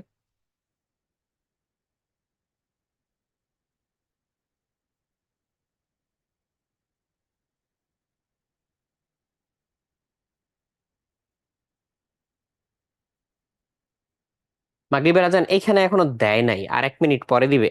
দিলে আমরা একটা ব্রেক দিয়ে দিব। আচ্ছা, আয়েশা জিজ্ঞেস করছো 10⁻⁻⁹ হবে না কোনটা? এইটা, না এটা 9 × 10⁹ -9 না। আচ্ছা আমার আসছে হচ্ছে, কত আসছে? এটা ক্যালকুলেটরে আসে নাই কেন, দাঁড়াও তো দেখি।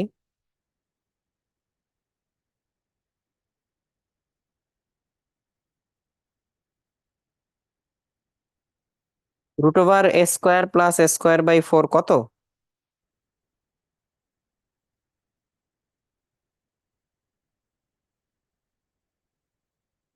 তোমাদের কত আসছে এটা একটু দেখো তো। আচ্ছা,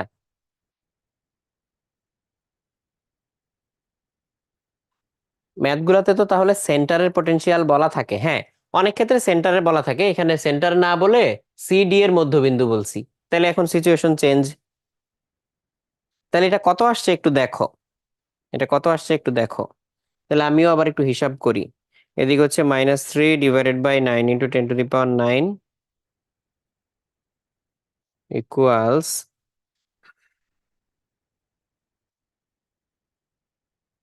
8 +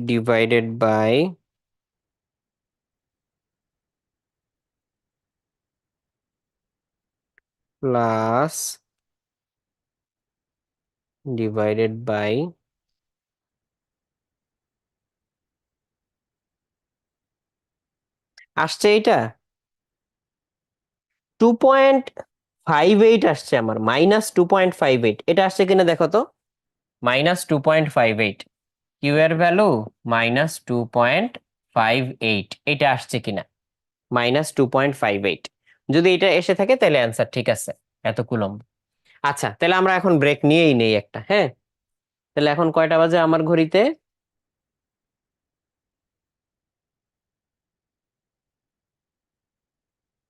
হ্যাঁ, -2.58, এটাই ক্যালকুলেটর, এটাই আসছে, ঠিকই আছে। আর সৌরভ বলছো যে কিউ এর ওইখানে কি দিব? ওই যে কিউ এর ভ্যালুই তো বের করলাম, কিউটাই এই যে এখানে দিছি আমি। হ্যাঁ, কিউ, এই যে কিউ থেকে ডিস্টেন্স কত, a/2। কিউ থেকে এটার ডিস্টেন্স হচ্ছে a/2। তাহলে এইবার এইভাবে লিখছি, একটু মিলাই দেখো। তাহলে কিউ এর ভ্যালুটাই তো আমরা বের করলাম, এইটা -2.58 কুলম্ব। ঠিক আছে।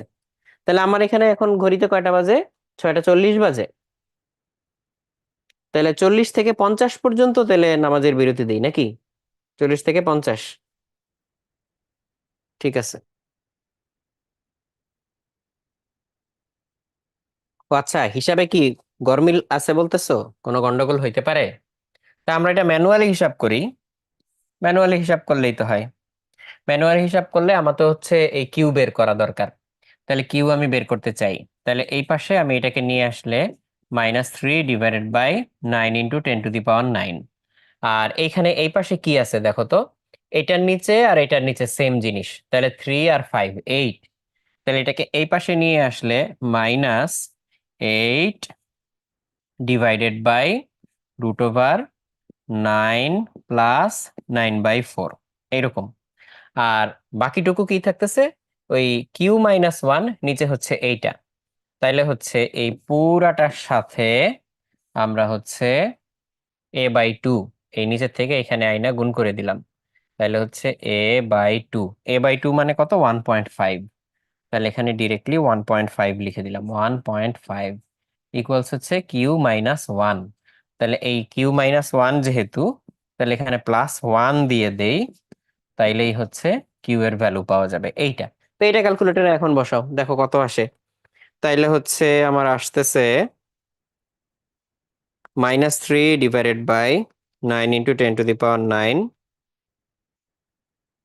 ধরো ব্র্যাকেটটা একবার দিয়ে নেই।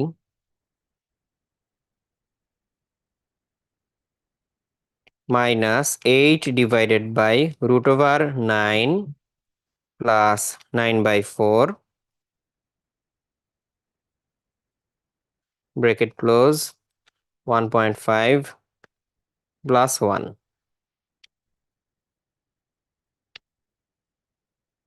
ও, তাহলে -3.61 আসতেছে। -3.61, -3.61 আসতেছে। দেখো এখন।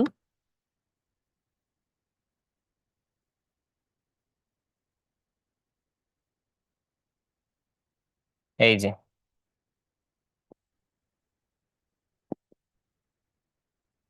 এটা একটু মিলাই দেখো তো। মানে এখন আমি করলাম যে আমার হাতে ক্যালকুলেশন বসাইতে গিয়ে কোনো ভুল হয়েছে কিনা এটা একটু সবাই মিলাই দেখো, তাইলেই হবে।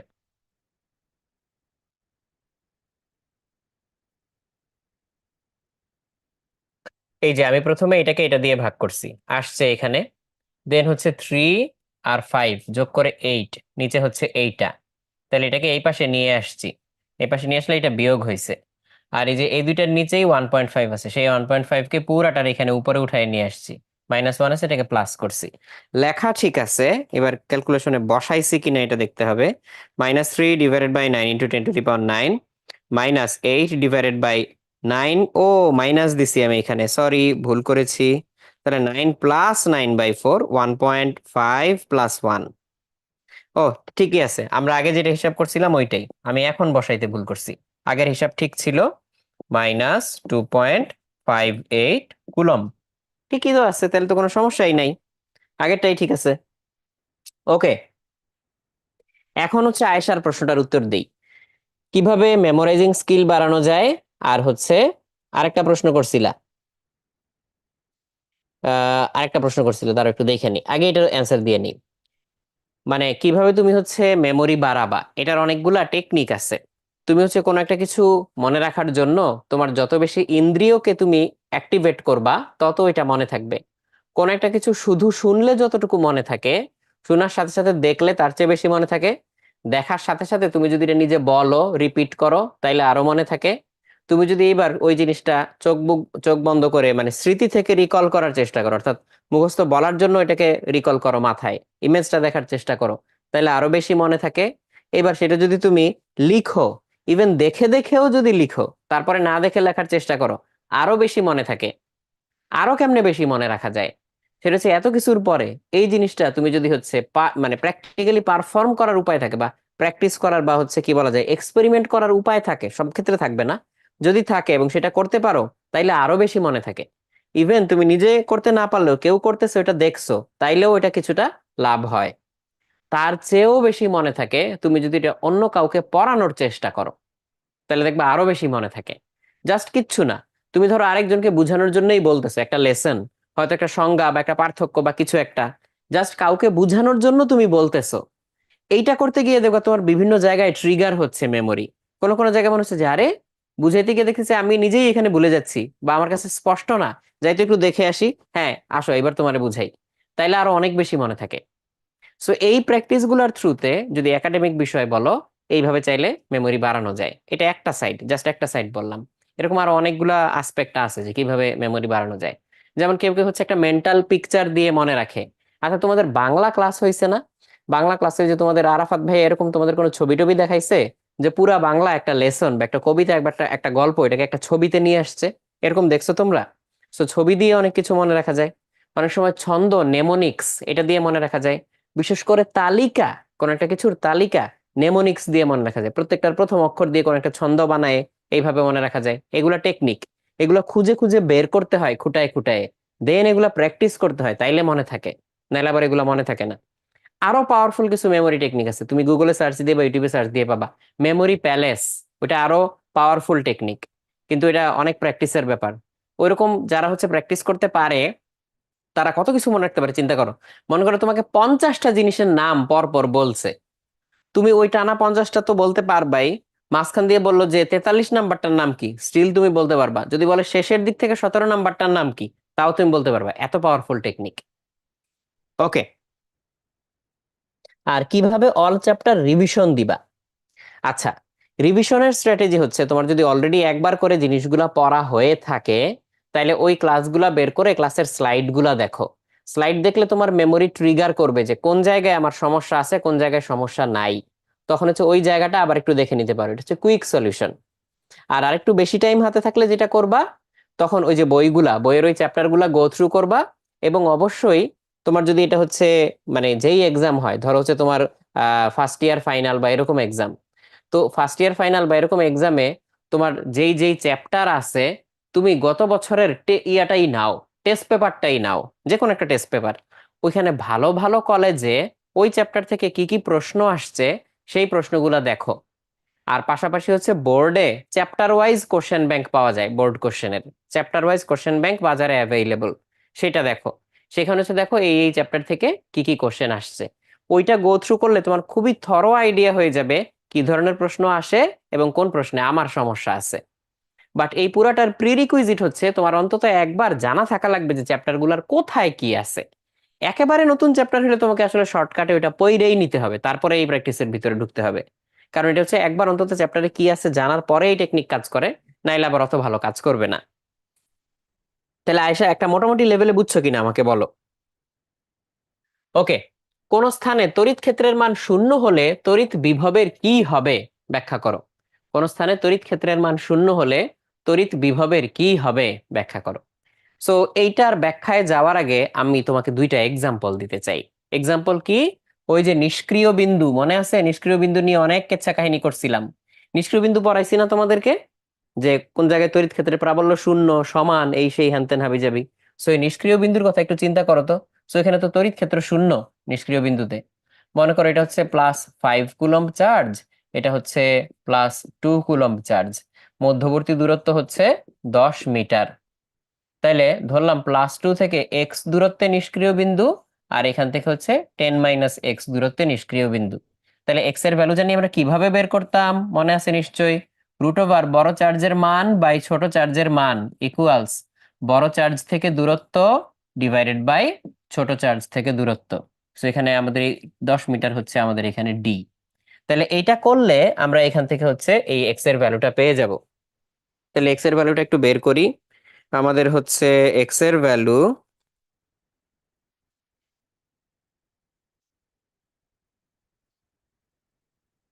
10 - x।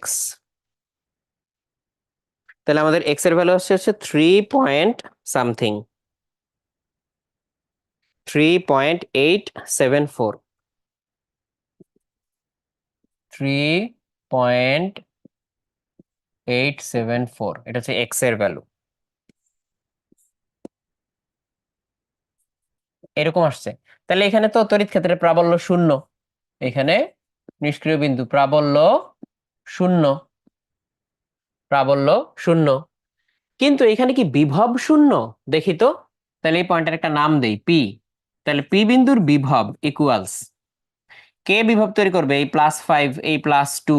তাহলে +5 কতটুকু বিভব তৈরি করবে? 9 × 10⁹ +5 divided by distance 10 - x। 10 - x, X এর ভ্যালু তো ওইখানে আছেই, আর তার সাথে যোগ হবে এটার বিভব। তাহলে এটা দিয়ে কতটুকু বিভব হবে? 9 × 10⁹, 2 coulomb charge divided by X. তাহলে এখানে আমরা হচ্ছে বিভব পেয়ে যাব। তাহলে আমাদের হচ্ছে 9 × 10⁹ into 5 divided by 10 - x, 2 divided by X. যেহেতু এক্স এর আমরা একটু আগেই ভ্যালু বের করছি, এটা মেমোরিতে রয়ে গেছে। 1.2 × 10⁻10, 1.2 × 10⁻10 ভোল্ট। তাহলে এইটা একটা সিচুয়েশন যেখানে তড়িৎ ক্ষেত্রে প্রাবল্য শূন্য কিন্তু বিভব শূন্য না। অসীমে কি তড়িৎ ক্ষেত্রে প্রাবল্যও শূন্য বিভবও শূন্য। তাহলে তুমি কয়েকটা সিচুয়েশন দেখাইতে পারো যে কোনো বিন্দু চার্জ থেকে অসীম দূরত্বে তড়িৎ ক্ষেত্রে প্রাবল্যও শূন্য বিভবও শূন্য। দুইটা চার্জের মধ্যবর্তী নিষ্ক্রিয় বিন্দুতে তড়িৎ ক্ষেত্রে প্রাবল্য শূন্য কিন্তু বিভব অশূন্য, তাই না? আবার আরেকটা কেস আছে গোলকের বিভব। গোলকের বিভবটা না হয় একটু দেখাইই নেই, সেখানেও এরকম একটা সিচুয়েশন আছে। ওকে, তাহলে গোলকের বিভব এটা একটু দেখায় আসি, তারপরে হচ্ছে এটাতে যাব। তাহলে গোলকের বিভব, গোলকের বিভব আমাদের একটা খালি পেজ লাগবে।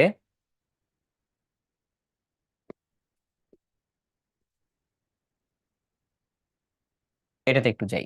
গোলকের বিভব টপিকটা খেয়াল করো। গোলকের বিভব,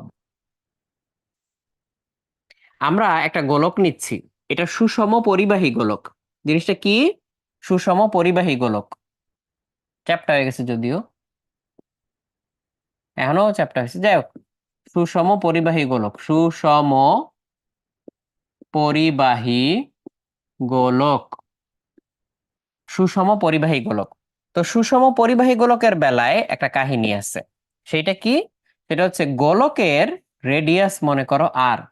সুষম পরিবাহী গোলকে তুমি যাই চার্জ দাও না কেন, যেইখানেই দাও না কেন, এটা পৃষ্ঠে চলে আসবে, সমানভাবে ছড়ায় পড়বে। কেন? কারণ যেখানেই চার্জ দাও পরিবাহিত, এই চার্জগুলো হচ্ছে যে কোনো জায়গায় যাইতে পারবে। এখন যা চার্জ দিছো, ধরো পজিটিভ চার্জ দিছো 5 কুলম্ব, তাহলে প্রত্যেকটা চার্জ প্রত্যেককে বিকর্ষণ করে দূরে সরে যাবে। এখন আবার ওই যুক্তি আইনো না যে ভাইয়া প্লাস চার্জ আবার কিভাবে বিকর্ষণ করে।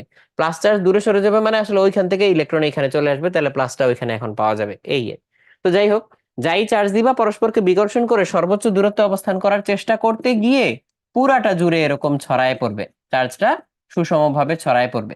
কাজে সুষম পরিবাহী গোলকে তুমি যেখানেই চার্জ দিবা, ভিতরে বাইরে যেখানেই চার্জ দাও, চার্জটা সুষমভাবে চারদিকে ছড়ায় পড়ে। তাহলে এই সুষম পরিবাহী গোলকের বেলায় বিভবের সূত্র, যদি আমরা ডি ডিস্টেন্সে যাই, যেটা আর এর চেয়ে বড়, আমার এক্স্যাক্টলি ওই একই সূত্র কাজ করে, কোনো তফাৎ নাই। সেই সূত্র কি? ভি ইকুয়ালস 1/4πε0 কিউ, কিউ হচ্ছে এটা total charge, divided by D. একই সূত্র। আমরা যদি এই পৃষ্ঠে বিভবের কথা চিন্তা করি, তাইলেও একই সূত্র, 1/4πε0 Q divided by R. So বিন্দুর মতোই কাজ করতেছে না? হ্যাঁ, বিন্দুর মতোই কাজ করবে। কিন্তু কিন্তু যখন তুমি ভিতরে যাবা, যেখানে হচ্ছে ডিস্টেন্সটা এ, এবং এ ইজ লেস দেন আর, তখন এইখানে বিভব কত হবে? তখন এখানে বিভব হবে 1/4πε0 ইন্টু কি হবে বলো তো? অনেকে চিন্তা করছে ভিতরে, ভিতরে তো তড়িৎ প্রাবল্য শূন্য, ভিতরে তড়িৎ প্রাবল্য শূন্য। এটা কেন হয় পরে ব্যাখ্যা করব আমরা। বাট সুষম পরিবাহী গোলকের ভিতরে তড়িৎ ক্ষেত্রের কোনো প্রাবল্য থাকে না। সুষম পরিবাহী গোলকের ভিতরে তড়িৎ ক্ষেত্রের কোনো প্রাবল্য থাকে না। ইনফ্যাক্ট কন্ডাক্টর হইলে ভিতরে তুমি প্রাবল্য পাবা না। কেন পাবা না এটা আমরা আরো পরে আস্তে আস্তে বিস্তারিত জানবো, ফিল করে করে বুঝবো। বাট আপাতত জেনে রাখো যে না ভাই, ভিতরে হচ্ছে তড়িৎ ক্ষেত্রের প্রাবল্য পাওয়া যায় না, ভিতরে তড়িৎ ক্ষেত্রের প্রাবল্য শূন্য। তাহলে বিভব কত? বিভব হবে পৃষ্ঠের বিভবের সমান। হোয়াই পৃষ্ঠের বিভবের সমান কেন? তার কারণ হচ্ছে দেখো, ভিতরে প্রাবল্য নাই, বাইরে তো প্রাবল্য আছে। প্রাবল্য আছে বলেই এইখানে কোনো একটা চার্জকে রাখলে সেটার উপরে হচ্ছে এই চার্জটা বল প্রয়োগ করে, প্রাবল্য আছে বল প্রয়োগ করে। তাহলে আমরা যখন অসীম থেকে একটা চার্জকে আনতেছি আনতেছি আনতেছি, এই পুরো জায়গাটা জুড়ে প্রাবল্য আছে, তাহলে আনতেছি, কাজ হচ্ছে কাজ হচ্ছে কাজ হচ্ছে কাজ হচ্ছে, এজেন্টকে কাজ করতে হচ্ছে। যেই তুমি চার্জটাকে গোলকের ভিতরে ঢুকায় ফেলছো, এখন তো ওর উপরে কোনো প্রাবল্য নাই, কোনো বল নাই, তাহলে তোমাকে কি আর কোনো কাজ করতে হবে? তোমার কাজ দিয়েই তো আমরা বিভব মাপতাম। তাহলে যেহেতু ভিতরে ঢুকানোর পরে প্রাবল্য নাই, সেটার এগেইনস্টে বা সেটার দ্বারা তোমাকে কোনো কাজ করতে হয় না, তাহলে আর নতুন করে কোনো বিভব তৈরি হবে না। তাহলে পৃষ্ঠের বিভব যা ছিল, ভিতরে ঢুকলে সেই একই মানটাই বজায় থাকবে, কারণ পৃষ্ঠ পর্যন্ত তোমাকে কাজ করতে হয়েছে, তাই না? মনে করো হচ্ছে এটা একটা রাস্তা, অসীম থেকে আসতেছে একটা রাস্তা, রাস্তায় প্রতি স্টেপে টাকা দিতে হয়। তাহলে যত টাকা দিছো, টোটাল টাকাটাই হচ্ছে তোমার বিভব। আর ভিতরে ঢুকার পরে যতই তুমি হাঁটাহাঁটি করো, আর কোনো টাকা দিতে হয় না। তাহলে তুমি টাকা দিয়ে দিয়ে আসতেছো, বিভব বাড়তেছে বাড়তেছে বাড়তেছে বাড়তেছে। যেই ভিতরে ঢুকে গেছো আর তো টাকা দিতে হয় না। তাহলে তোমার যদি বলি এইখানে আসতে গেলে তোমার টোটাল খরচ যত, এইখানে যাইতে গেলেও টোটাল খরচ তত, এইখানে যাইতে গেলেও টোটাল খরচ তত, কারণ খরচ তো হয়েছে বাউন্ডারি পর্যন্ত। এরপরে যতই হাঁটো আর কি খরচ আছে? নাই। তাহলে এটা হচ্ছে সিম্পল একটা এক্সপ্লেনেশন। ইনফ্যাক্ট টাকা পয়সা দিয়ে ফিজিক্সের ম্যাক্সিমাম কনসেপ্টই বুঝায় ফেলা যায়। পরের ক্লাসগুলোতেও দেখাবো না। মোটামুটি একদম ধরো তোমাদের ওই যে আলোক তড়িৎ ক্রিয়া, কোয়ান্টাম ইফেক্ট, এগুলো সব টাকা দিয়ে বুঝাই ফেলা যায়, দেখাবো না। তাইলে ভিতরের বিভব হচ্ছে পৃষ্ঠের বিভবের সমান। এটা হচ্ছে সুষম পরিবাহী গোলকের জন্য। তাহলে এরপরে আমরা একটা গ্রাফিক্যাল ভিউ দেখি। এটা হচ্ছে আমাদের বিন্দু চার্জের জন্য। হ্যাঁ, বিন্দু চার্জ, বিন্দু চার্জের জন্য এই তড়িৎ বিভব। তাহলে বিন্দু চার্জের জন্য বিভব বলতে সরি, এটা হচ্ছে আমাদের এই কি বলে, প্রাবল্য। প্রাবল্য বিন্দু চার্জ না, এটা গোলকের জন্যই। বিন্দু চার্জেরটা আলাদা দেখাবো না, এটা গোলকের জন্য, সুষম পরিবাহী গোলক। এটা হচ্ছে প্রাবল্য। প্রাবল্য, প্রাবল্য এটা কার জন্য? সুষম পরিবাহী গোলক, তার জন্য। তাহলে গোলকের পৃষ্ঠে প্রাবল্য ওই যে 1/4πε0 কিউ বাই আর স্কোয়ার। পৃষ্ঠ থেকে দূরে যাও, এক্সপোনেনশিয়ালি প্রাবল্য কমে যায়। কিন্তু পৃষ্ঠ থেকে ভিতরে গেলে প্রাবল্য আর পাবা না, পাবা না, ধাপ করে এটা নেমে শূন্য হয়ে যায়। এক পর্যন্ত প্রাবল্য শূন্য শূন্য শূন্য, এইখানে এসে প্রাবল্যটা এটা পাইছি, তারপরে দূরে চলে গেলে এক্সপোনেনশিয়ালি কমে যায়। এটা হচ্ছে প্রাবল্যের গ্রাফ। আর ভোল্টেজের গ্রাফ যদি যাই, ভোল্টেজের গ্রাফ হচ্ছে দূরত্বের সাথে সাথে ভোল্টেজ কমতে থাকে কমতে থাকে। দূরত্বের সাথে তো ভোল্টেজটা হচ্ছে কি বলা যায়, ব্যস্তানুপাতিক, দূরত্ব যত বাড়বে ভোল্টেজ তত কমবে। কিন্তু পৃষ্ঠ যেটা আর দূরত্বে, কেন্দ্র থেকে আর দূরত্বে কি পৃষ্ঠ, পৃষ্ঠের ভোল্টেজ যা, ভিতরে কেন্দ্র পর্যন্ত গেলেও ভোল্টেজ তাই পাবো। তাহলে ভোল্টেজ আর প্রাবল্য দুইটার গ্রাফ এরকম হয়। হুম, হুম। পরীক্ষার আগে ভালো প্রিপারেশনের জন্য কয়েক সপ্তাহে রাত জেগে পড়লে কি বেশি মনে থাকে? এই রাত জেগে পড়া নিয়ে কথা আছে, এটা একটু বিস্তারিত বলতে হবে। অনেক সময় বেনিফিশিয়াল, অনেক সময় না। হ্যাঁ, এটা মহাকর্ষের কনসেপ্টটার মতোই kind of. Okay, sound. 12 centimetre ব্যাসার্ধের পরিবাহী গোলকের তল সুষমভাবে এত আধানে আহিত, এটাই আমাদের কিউ। তাহলে এই যে এটা হচ্ছে 12 সেন্টিমিটার, এইটা 12 সেন্টিমিটার। তো গোলকের অভ্যন্তরে পৃষ্ঠে কেন্দ্র থেকে 18 সেন্টিমিটার দূরে প্রাবল্য আর বিভব বের করতে বলছে। তাহলে অভ্যন্তরে, এই যে অভ্যন্তরে, এটা হচ্ছে আমাদের এই এইখানে। তাইলে এইখানে ভি কত আর প্রাবল্য কত? তাহলে এখানে ভি বের করতে বলছে, এইখানে প্রাবল্য বের করতে বলছে। তাহলে এখানে প্রাবল্য কত? শূন্য। আর ভি কত? 1/4πε0 কিউ বাই আর, পৃষ্ঠেরটাই। তাহলে আমাদের 9 × 10⁻৯, কিউ কত? 1.6 × 10⁻⁻7, ডিস্টেন্স কত? 12 সেন্টিমিটার, মানে 0.12। তারপরে হচ্ছে পৃষ্ঠে, পৃষ্ঠে প্রাবল্য কত? পৃষ্ঠে প্রাবল্য হচ্ছে 1/4πε0 কিউ বাই আর স্কোয়ার। তাহলে 9 × 10⁻৯, কিউ হচ্ছে 1.6 × 10⁻⁻7 ডিভাইডেড বাই 0.12, মানে 12 সেন্টিমিটার স্কোয়ার। এইখানেই বিভব কত একবারে লিখি, 9 × 10⁻৯, 1.6 × 10⁻⁻7 ডিভাইডেড বাই 0.12, এখানে কিন্তু স্কোয়ার নেই, বিভব হচ্ছে শুধু ডিস্টেন্স। আর এখান থেকে 18 সেন্টিমিটার দূরে গেছি, 18 সেন্টিমিটার। তাহলে এইখানে ই কত? 9 × 10⁻৯, কিউ হচ্ছে 1.6 × 10⁻⁻7 ডিভাইডেড বাই 0.18 স্কোয়ার। আর এইখানে ভি কত? এইখানে ভি কত? এইখানে ভি হচ্ছে, আমি এটাকে একটু কপি করি, তাহলে হচ্ছে আমার পরিশ্রম বাঁচবে। এইটাকে নিয়ে আসলাম, অবশ্য একটু বড় হয়ে গেছে, একটু ছোট করে দেই। এই খালি স্কোয়ারটা উঠাই দিলাম, এই। তাহলে এখানে ভি পেয়ে গেলাম। তাহলে ভিতরে জানলা, পৃষ্ঠে জানলা, 18 সেন্টিমিটার দূরত্বে জানলা। এই, শুরু করে দাও, আমি জয়েন করবো না।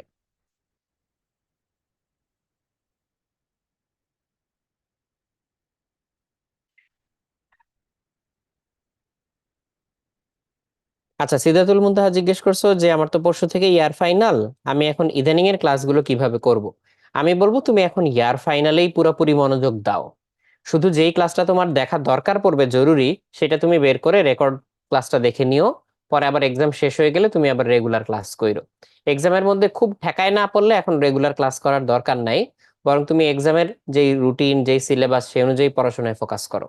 সেইটার বেসিসে ধরো তোমার এখন C40 ক্লাসটা দরকার, তাহলে C40 ক্লাসটাতে ঢুকে একটু দেখে নাও, এরকম।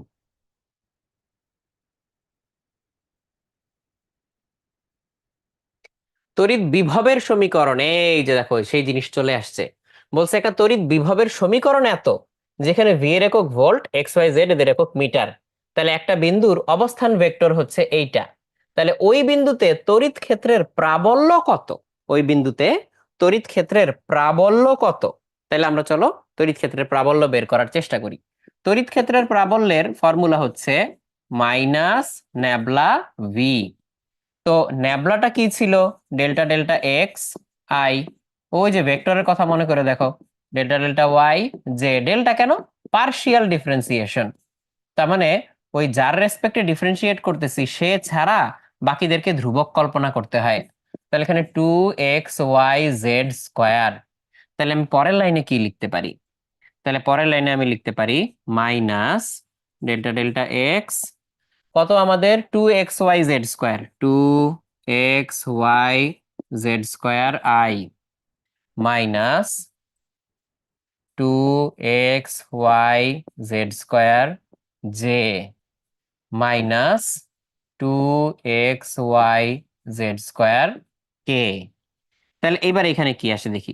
এক্স দিয়ে কাটলে বা এক্স দিয়ে ডিফারেন্সিয়েট করলে এখানে 2yz² পাওয়া যায়, মাইনাস 2yz²i, তারপরে হচ্ছে মাইনাস 2xz², জেড দিয়ে করলে মাইনাস, এখানে জেড এর উপর থেকে পাওয়ার 2 নেমে আসবে, তাহলে 4 হবে এখানে, এক্স ওয়াই থাকবে, জেড এর পাওয়ার একটা কমবে, এক্স ওয়াই জেড কে। তাহলে এই হচ্ছে এটার ইকুয়েশন।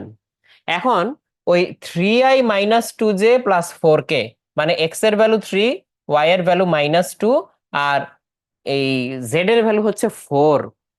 তাইলে ওই বিন্দুতে আমাদের হচ্ছে প্রাবল্য কত হবে? তাহলে হচ্ছে ওই যে 3, -2, 4 সেটা কত হবে? তাহলে এক্স এর জায়গায় 3 বসাও, আর ওয়াই জেড এর জায়গায় -2 আর 4 বসাও। যেমন এইখানে -2 ইন্টু ওয়াই এর ভ্যালু কত, -2 ইন্টু জেড এর ভ্যালু কত, 4 স্কোয়ার, তাহলে আসে হচ্ছে 64। তাহলে হচ্ছে 64i। তারপরে হচ্ছে -2 ইন্টু এক্স এর ভ্যালু 3 ইন্টু জেড², জেড কত, 4, তাহলে হচ্ছে -96। এই তোমরা একটু নিজেরা ক্যালকুলেশন করে দেখো, হ্যাঁ, আমার যদি হিসাবে ভুল হয় ঠিক করে দিও। -4 into X into Y into Z, এটাও 96। 96, ও শুধু 96, +96, আগেরটা কি -96 ছিল?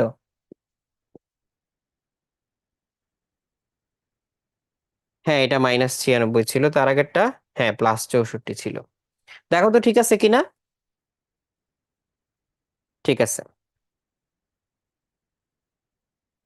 ফাউজিয়া, চ্যাপ্টারের সব ফর্মুলা একসাথে দিলে ভালো হইতো, ভেরি ট্রু, বাট তার চেয়েও ভালো হয় তুমি যদি এটা খাতায় নিজে গুছায় সুন্দর করে রাশির পরিচয় সহ লিখে ফেলো, এটার চেয়ে 10 গুণ ইফেক্টিভ হবে।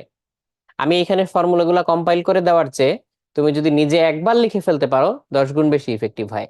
আমি নিজে খাতা ভরায় ফেলতাম ফর্মুলা আর পাশে ফর্মুলার রাশির পরিচয় লিখে, এই জন্য আমার মাথায় থাকতো সবকিছু। ইভেন কেমিস্ট্রিও ফর্মুলা বলো, ইকুয়েশন বলো, লিখে খাতার পর খাতা ভরায় ফেলতাম এক জায়গায়। হ্যাঁ ঠিক আছে, এক জায়গায় করে দিলে তো রিভিশন দিতে সুবিধা হয়, ঠিক আছে, বাট নিজে একবার লিখে নাও, ওইটাতে যদি রিভিশন দিতে পারো তাহলে আরো ভালো হয়। তবে হ্যাঁ, তোমাদেরকে আমি ফর্মুলা গুছাই দিব, ওকে, অসুবিধা নাই, বাট যেটা বলছি এটা করলে আরো বেশি উপকার। ওইটা করবা কিনা আগে প্রমিস করো। এইটা তো হোমওয়ার্ক, একদম আগেরটার মতো করেই একই ফর্মুলা দিয়ে দেখো। বলছে ইলেকট্রিক ফিল্ড দিয়ে দিছে, হচ্ছে নিউটন পার কুলম্ব এককে আছে, কনস্ট্যান্ট এ আর বি এগুলার ভ্যালুও দিয়ে দিছে, তাহলে কত এক্স কত আই এগুলা দিয়ে দিছে। বলছে if the potential at x=1 is v1, x=-5 is v2, then v1 minus v2 কত? হ্যাঁ, পটেনশিয়াল হচ্ছে এই x=1 এ দিয়ে দিছে v1, আর x=-5 এ দিয়েছে v2। তাহলে আসলে তোমার কি লাগবে? পটেনশিয়ালের ফর্মুলা লাগবে। কি লাগবে? পটেনশিয়ালের ফর্মুলা লাগবে। তাহলে পটেনশিয়ালের ফর্মুলা থেকে এক্স এর ভ্যালু 1 আর এক্স এর ভ্যালু 5 বসায় দুইটা পটেনশিয়াল পাবা, দেন ওটার পার্থক্য নিবা। তাহলে এই আগের অঙ্কটার মতোই কিন্তু এইটা, হ্যাঁ, এটার সাথে মিল আছে। তাহলে এটা হোমওয়ার্ক করবা, পরদিন আমরা দেখব। বিভব পার্থক্য ও কাজের সম্পর্ক, এটা হচ্ছে ওই যে W equals V A minus VB, অথবা ভিবি মাইনাস ভিএ, যেটাতে পরে যাও তুমি, ইনটু কিউ। তাহলে এটা হচ্ছে আমাদের কৃত কাজ, এটা হচ্ছে দুইটা বিন্দুর বিভব পার্থক্য, আর এটা হচ্ছে যেই চার্জটাকে আমরা আনা নেওয়া করতেছি সেই চার্জটা। তাহলে এটা হচ্ছে কৃত কাজের ফর্মুলা। হ্যাঁ, কৃত কাজের ফর্মুলা সেটা কেমনে? মনে করো এখানে একটা সেন্ট্রাল চার্জ আছে, এখানে দুইটা পয়েন্ট আছে এ আর বি, তাহলে এ থেকে বি তে বা বি এর থেকে এ তে তুমি কিউ চার্জকে আনা নেওয়া করতেছো। তাহলে এই এ আর বি পয়েন্টে এই চার্জের জন্য যে বিভব তৈরি হয়েছে সেই বিভব পার্থক্য ইনটু এই চার্জ, তাহলে কৃত কাজ পেয়ে যাবা। তো এটার এখানে হচ্ছে অঙ্কও আছে। আমি একটা করে দিব, বোনাস গুলা তোমরা চিন্তা করবা। ঠিক আছে, আমি একটা করে দিব, বোনাস গুলা তোমরা চিন্তা করবা। ওকে, তো এটা একটু দেখো, এটা খুবই ইন্টারেস্টিং একটা জিনিস। এখানে বলছে যে অসীম থেকে এ বি সি বিন্দুতে যথাক্রমে 2 কুলম্ব, -3 কুলম্ব বা 7 কুলম্ব চার্জ আনতে কৃতকাজ কত, সিস্টেমের শক্তি কত। তাহলে যে এ বিন্দু এইটা, বি বিন্দু এইটা, সি বিন্দু এইটা, তাহলে বলছে অসীম থেকে এ বি সি বিন্দুতে যথাক্রমে এই চার্জ আনতে কৃতকাজ কত। তাহলে এখন একটু খেয়াল করো তো, এখন এখানে কোনো চার্জ নাই, এখানে কোনো চার্জ নাই, এখানে কোনো চার্জ নাই। তাহলে অসীম থেকে এখানে আমি কোনো একটা কিছুকে আনবো, তাইলে এই বিন্দুর যে বিভব সেটাই অসীমের সাথে বিভব পার্থক্য। তাহলে কৃতকাজ কত, ডাব্লিউ ইকুয়ালস ভি কিউ। তাহলে প্রথমে ডাব্লিউ এ, সেখানে আগে থেকে এই পয়েন্টে কি কোনো ভোল্টেজ আছে নাকি নাই? না, এই পয়েন্টে আগে থেকে কোনো ভোল্টেজ নাই। তাইলে এইখানে ভি এ ওয়ান মানে হচ্ছে এই ইনিশিয়াল অবস্থায় এ বিন্দুর যে ভোল্টেজ, সেই ভোল্টেজ ইনটু এটা এই বিন্দুতে যেই ভোল্টেজ, যেই চার্জটা বাইরে থেকে আনতেছি, সেই চার্জটা কত আনছি, 2 কুলম্ব। এটা হচ্ছে কৃতকাজ। সরি, তুমি বলতে পারো যে ভাই এই না ডাব্লিউ ইকুয়ালস বিভব পার্থক্য ইনটু চার্জ লিখলেন, তাহলে এখানে শুধু বিভব কেন? কারণ অসীম থেকে আনতেছি তো, অসীমের সাথে কোনো বিন্দুর বিভব পার্থক্য হচ্ছে ওই বিন্দুর বিভবটাই এটা, কারণ অসীমের বিভব তো শূন্য। হ্যাঁ, সংগ্রহ করতে পারবা, বাট মলারটা হচ্ছে আমরা দিব। আচ্ছা, ডাব্লিউ হচ্ছে এই v1 × 2। তাহলে আগে থেকে, এখন সবাই খেয়াল করো আবার, আগে থেকে এখানে তো কোনো চার্জ ছিল না, তাহলে এটার বিভব কত, শূন্য। তাহলে এই শূন্য ইনটু যাই আনি না কেন, শূন্য ইনটু যেটাকেই আনি না কেন, 0 কৃত কাজ করতে হয়েছে। তাহলে এখন আনার পরে, এখন এখানে কত আছে, আনার পরে এখানে 2 কুলম্ব চার্জ আছে। এইবার দেখি বি বিন্দুতে কি চার্জ আনতে বলছে। বি বিন্দুতে বলছে -3 আনতে। বি বিন্দু কোথায়, এ থেকে 2 মিটার দূরে। তাহলে বি বিন্দুতে যে চার্জ আনবো, এইখানে এখন কোনো ভোল্টেজ আছে কি না? হ্যাঁ, এখন তো এখানে ভোল্টেজ আছে, এখন তো এখানে ভোল্টেজ আছে। তাহলে আমরা এই যে দ্বিতীয় চার্জটা আনার বেলায়, এই যে VB2 ইন্টু, এখানে কাকে আনছি, আনছি হচ্ছে -3 কুলম্ব চার্জ, তাহলে -3 দিয়ে গুণ দিলাম। কিন্তু বি বিন্দুতে ভোল্টেজটা কে তৈরি করছে, এ বিন্দুর এই 2 কুলম্ব চার্জ। তাহলে হচ্ছে 9 × 10⁹ এ বিন্দুর 2 কুলম্ব চার্জ ডিভাইডেড বাই এখানে ডিস্টেন্স কত, 2 ইন্টু আমাদের ওই -3। তাহলে এটাই কৃতকাজ, এটাই কৃতকাজ বি বিন্দুতে -3 আনতে। এইবার সি বিন্দুতে চিন্তা করো, সি বিন্দুতে আমরা কত আনবো, এখন এখানে তো -3 আছে, সি বিন্দুতে কত আনবো, 7 কুলম্ব। সি বিন্দুতে 7 কুলম্ব চার্জ আনবো, এখনো আনি নাই। সি বিন্দুতে এইটাও বিভব তৈরি করে রাখবে, এটাও বিভব তৈরি করে রাখবে। তাহলে সি বিন্দুর যেই বিভব, সেই সি বিন্দুর বিভবকে আমরা গুণ করব 7 কুলম্ব দিয়ে। তাহলে সি বিন্দুতে এই বি ও বিভব তৈরি করছে, এ ও তৈরি করছে। তাহলে 9 × 10⁹ কমন নিলাম। এতে চার্জ কত, 2। এ থেকে সি এর দূরত্ব কত, 4। বি তে চার্জ কত, -3। বি থেকে সি এর দূরত্ব কত, 5। তাহলে এই যে এইটা হচ্ছে সি বিন্দুতে তৈরি এ এবং বি বিন্দুর চার্জ দ্বারা বিভব, সেটাকে গুণ করতে হবে যেই চার্জটাকে বাইরে থেকে আনছি সেটা দিয়ে। তাইলে দেখো আমার WA, WB + WC এটা হচ্ছে বের হয়ে গেল।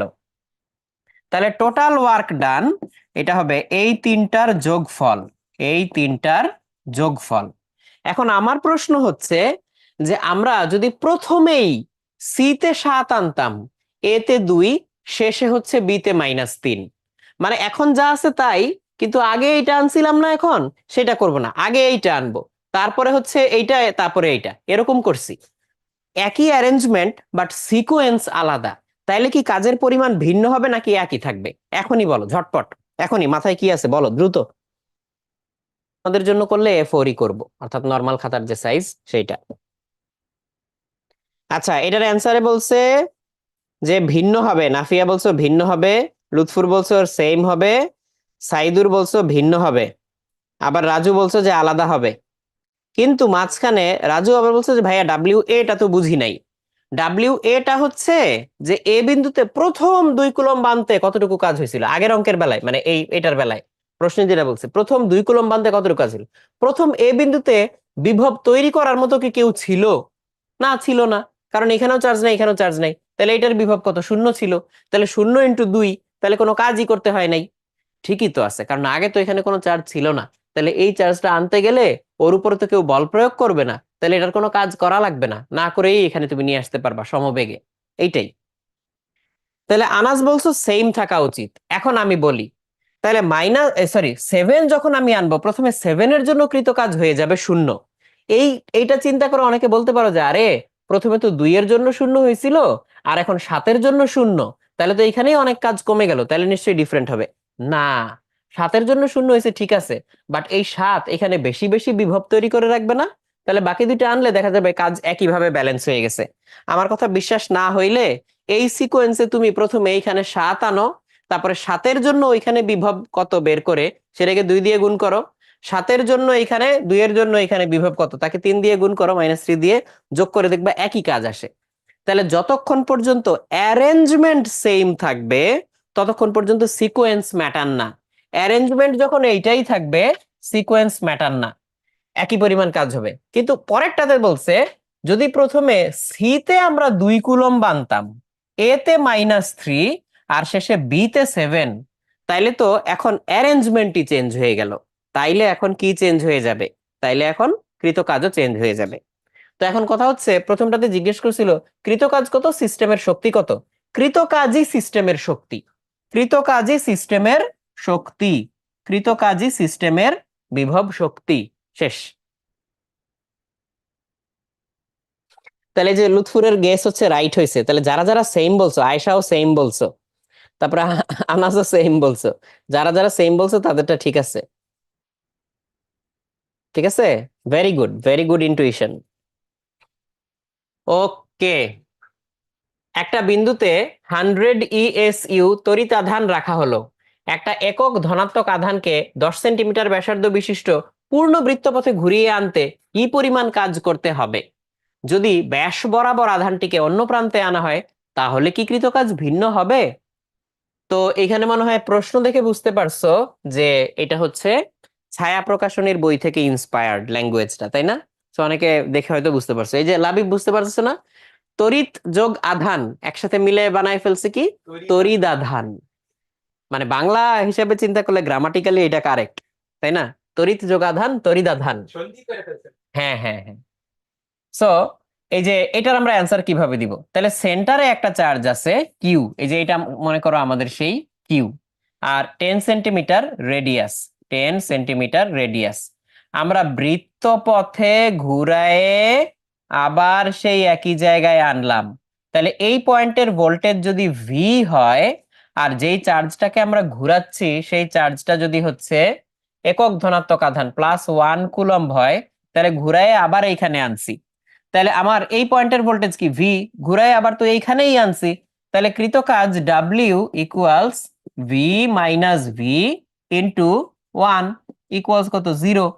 তার মানে হচ্ছে ঘুরায়ে আমি যদি একই পয়েন্টে আনি তাহলে কৃত কাজ কত? শূন্যই হবে। ঘুরায়ে যদি একই পয়েন্টে আনি তাহলে কৃত কাজ কত হবে?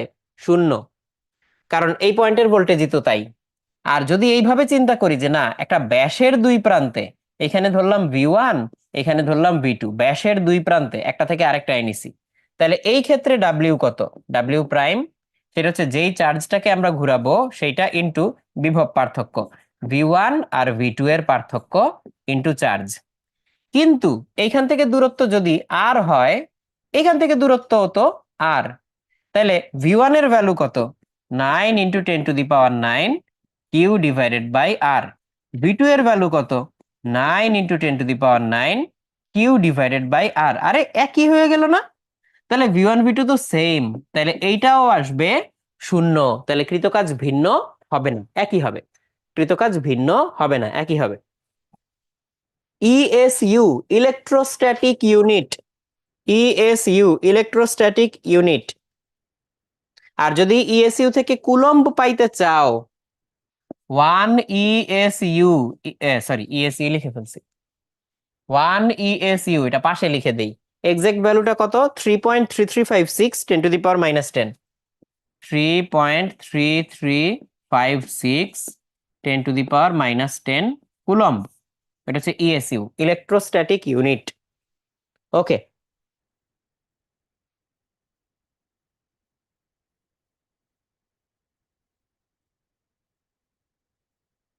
রাজু বলছে যে ভুল হলে আরো বেশি মনে থাকবে, রাইট, ভুল হওয়া তো দোষের কিছু না। পরীক্ষায় ভুল করো না, এখন যত ইচ্ছা ভুল করো, আরো বেশি মনে থাকবে। যে মনে করো আন্দাজে সঠিক দিয়ে ফেলছে সে কিন্তু ভুলে যাবে, বাট যে চিন্তা করে ভুল অ্যান্সার দিছে সে ধাক্কা খায় ঠিকই মনে রাখবে, এটা আরো বেশি ভালো। আর রাজু হচ্ছে আমাদের স্টাডি প্ল্যানারের কথা বলছো, ঠিক আছে, এটা তো ডিজাইন করাই আছে, খালি রকমারিতে দিয়ে দেওয়ার ইস্যু। আমি কথা বলবো না তাইলে।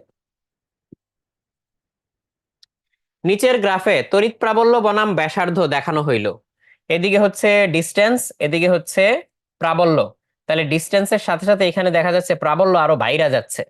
তো যাই হোক, বলছে এ থেকে বি বিন্দুতে একটা 3 কুলম্ব মানের চার্জকে নিতে তড়িৎ ক্ষেত্রের কৃত কাজ বের করো। এ থেকে বি বিন্দুতে একটা 3 কুলম্ব মানের চার্জকে নিতে তড়িৎ ক্ষেত্রের কৃত কাজ বের করো। তাইলে আমরা এটা কিভাবে বের করব? 3 কুলম্ব চার্জকে নিতে কৃত কাজ, এফ ইকুয়ালস কি, F equals E Q, F equals E Q. তাহলে ই এর ভ্যালু যখন যেইখানে যত, ই এর ভ্যালু যখন যেইখানে যত, সেইটাকে কিউ দিয়ে গুণ করলে আমরা এফ এর ভ্যালু পাই, কিউ দিয়ে গুণ করলে এফ এর ভ্যালু পাই। তাইলে একটু দেখো তো, আমি এখানে যদি আরেকটা গ্রাফ আঁকি, সেটা হচ্ছে এফ, আর এখানে হচ্ছে ডিস্টেন্স আর। তাহলে আমার এ থেকে বি বিন্দু, এ কোনটা, এ থেকে বি বিন্দু, ও আচ্ছা, এ আর বি বিন্দু তো দেওয়াই হয় নাই। তাহলে এ আর বি আমি ধরো নিজের মতো করে দিয়ে দিলাম, এটা মনে করো এ, এটা হচ্ছে বি। এ থেকে বি বিন্দুতে আছে এ বি কোথাও এখানে, না নাই, তাহলে আমি দিয়ে দিলাম এ হচ্ছে এইটা, বি হচ্ছে এইটা। তাহলে এই 10 মিটার দূরে এটা হচ্ছে এ, আর এই 25 মিটার দূরে এটা হচ্ছে বি, এদিকে হচ্ছে ডিস্টেন্স। তাহলে এফ ইকুয়ালস কি, ই কিউই তো। তাহলে সবসময় ই এর কত গুণ হবে, 3 গুণ। তাহলে এইখানে যেই গ্রাফটা হবে, যে এখানে যেই গ্রাফটা হবে, সেখানে এই বরাবর এই ভ্যালুটা কত হবে, এখানে আছে 200, তাহলে তার 3 গুণ, কিউ তো হচ্ছে 3, তাহলে ই ইন্টু 3। তাহলে এখানে 3 গুণ 200-র জায়গায় তাহলে কত হবে, 600। এখানে কত, 250, তাহলে 250-র জায়গায় কত হবে, 3 দিয়ে গুণ করলে 750, 750 নিউটন। তাইলে আমরা হচ্ছে এই বলের একটা গ্রাফ পাইলাম আর এদিকে সরণ। তাহলে বল আর সরণের গ্রাফের যে ক্ষেত্রফল, সেই ক্ষেত্রফলটাই কৃতকাজ, সেই ক্ষেত্রফলটাই কৃতকাজ। তাহলে এখানে ক্ষেত্রফলটা যদি কৃতকাজ হয়, আসলে এই গ্রাফটা এই পাশে আঁকলে ভালো হইতো, কিন্তু ওই পাশে মিল রেখে ওইটা নিচে আঁকছি, তো এটাও ভালো হয়েছে, খারাপ না। তাহলে এফ, এফ ইকুয়ালস হচ্ছে ই কিউ, ই ইন্টু কিউ, কিউ এর ভ্যালু কত, 3। তাহলে যেখানে ই এর ভ্যালু যত ছিল এফ এর ভ্যালু তার 3 গুণ, এই জন্য এইভাবে হয়েছে। তাহলে এখন ট্রাপিজিয়াম পাইছি না, তাহলে ট্রাপিজিয়ামের এই এই বাহুটা হচ্ছে 600, এই বাহুটা 750, এই দুই বাহুর দূরত্ব হচ্ছে 10 থেকে 25 মানে 15। তাইলে কৃতকাজ ডাব্লিউ ইকুয়ালস হাফ সমান্তরাল বাহুগুলার যোগফল ইন্টু সমান্তরাল বাহুগুলার দূরত্ব 25 - 10, যা আসে তাই, যা আসে তাই। ডাব্লিউ ইকুয়ালস ই কিউ না, ডাব্লিউ ইকুয়ালস ভি কিউ, আর F equals E Q, F হচ্ছে ই কিউ, এটা তো আগের ক্লাসেই দেখাইছি। ওকে, আমাদের আর হচ্ছে 2টা প্রবলেম আছে, আর এটা ব্যাখ্যা করব আমরা। আর 1 ইলেকট্রন ভোল্ট কাকে বলে এটা বলবো, সমবিভব তল, মানে অনেকগুলো ছোট ছোট প্রশ্ন আছে এগুলা দেখবো। তো আমরা এই প্রশ্নটা একটু দেখি, এটা একটু সবাই খেয়াল করো। বাজে কয়টা আমাদের, আচ্ছা 41 বেজে গেছে, দাঁড়াও। দুইটা ধাতব গোলক এ বি উভয়ের ব্যাসার্ধ 1.5 সেন্টিমিটার, কেন্দ্রদ্বয় 20 সেন্টিমিটার দূরে অবস্থিত, উভয়ে ধনাত্মক চার্জে চার্জিত। একটা আলফা কণা স্থির গোলক এর উপরে স্থির আছে, কণাটাকে গোলকদ্বয়ের সংযোগ সরল রেখা বরাবর যাত্রা শুরু করানো হইলো। তাহলে ভি ভার্সেস এক্স এই গ্রাফে গোলকদ্বয়ের মিলিত বিভব দেখানো হয়েছে। তাহলে বলছে কণাটার সর্বোচ্চ গতি নির্ণয় করতে, আর হচ্ছে গোলক বি তে পৌঁছানোর সময় কণাটার গতি নির্ণয় করতে। সো এটা একটু সময় লাগবে, এটা পরের ক্লাসে করাবো না, বাট ঘটনাটা বলি। দুইটা গোলক আছে, উভয়ের ব্যাসার্ধ হচ্ছে 1.5, হ্যাঁ 1.5, 1.5 সেন্টিমিটার, এটাও তাই 1.5 সেন্টিমিটার। আর এদের মধ্যে কেন্দ্র থেকে কেন্দ্রদ্বয় হচ্ছে 20 সেন্টিমিটার দূরত্বে। এখন একটাতে দেখা যাচ্ছে এই কি বলে, পৃষ্ঠের বিভব বেশি। তাহলে যেখানে বেশি তাহলে নিশ্চয়ই এখানে বেশি চার্জ আছে, আর এখানে হচ্ছে কম চার্জ আছে। তাহলে একটা আলফা কণা স্থির গোলক এ এর উপরে ছিল এখান থেকে, তাহলে এখান থেকে যাত্রা শুরু করছে। তাহলে যাত্রা শুরু করলে কি হবে? তো এখান থেকে যাত্রা শুরু করছে, বলছে কণা গোলকদ্বয়ের সংযোগ সরলরেখা বরাবর যাত্রা শুরু করে। ভি ভার্সেস এক্স গ্রাফে দুইটার মিলিত বিভব গুলা দেখায় দিছে। তো বলছে কণাটার সর্বোচ্চ গতি নির্ণয় করতে একটা আলফা কণা যাচ্ছে।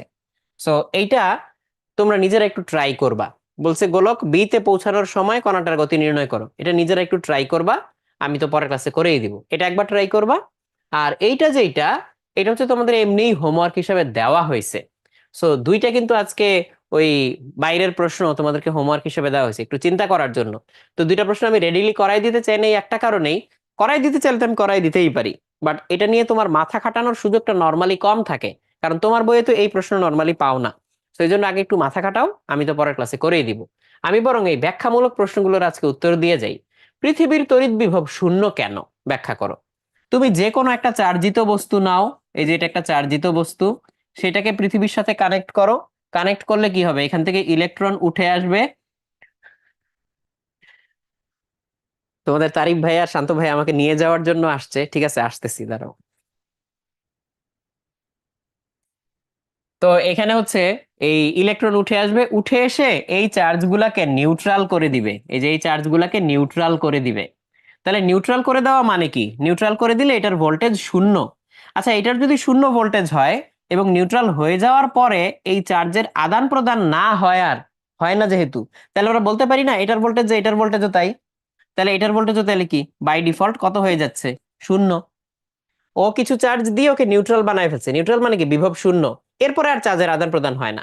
চার্জের আদান প্রদান হয় না কখন? দুইটার ভোল্টেজ সমান থাকলে। তাহলে এটা শূন্য হলে এটাও শূন্য। তাহলে দুইটাই এখন শূন্য। এখন এই যে এই পৃথিবী থেকে কিছু চার্জ চলে গেছিল, সেই কারণে কি এটার বিভব চেঞ্জ হবে? না, পৃথিবী অনেক বড় কন্ডাক্টর। সমুদ্রের মতো বড় জিনিস থেকে এক বালতি পানি নিলে কিছুই হয় না, ওরকম এখান থেকে অল্প চার্জ নিলে দিলে কিছুই হয় না।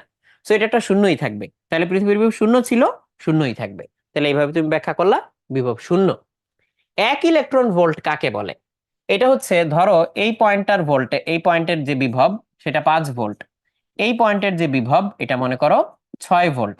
তাহলে 1 ভোল্ট বিভব পার্থক্যে একটা ইলেকট্রনকে নিতে যতটুকু কাজ করতে হয় সেটাই 1 ইলেকট্রন ভোল্ট।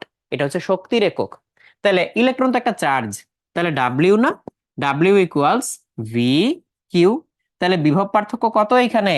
6 - 5। আর ইলেকট্রনের চার্জ কত?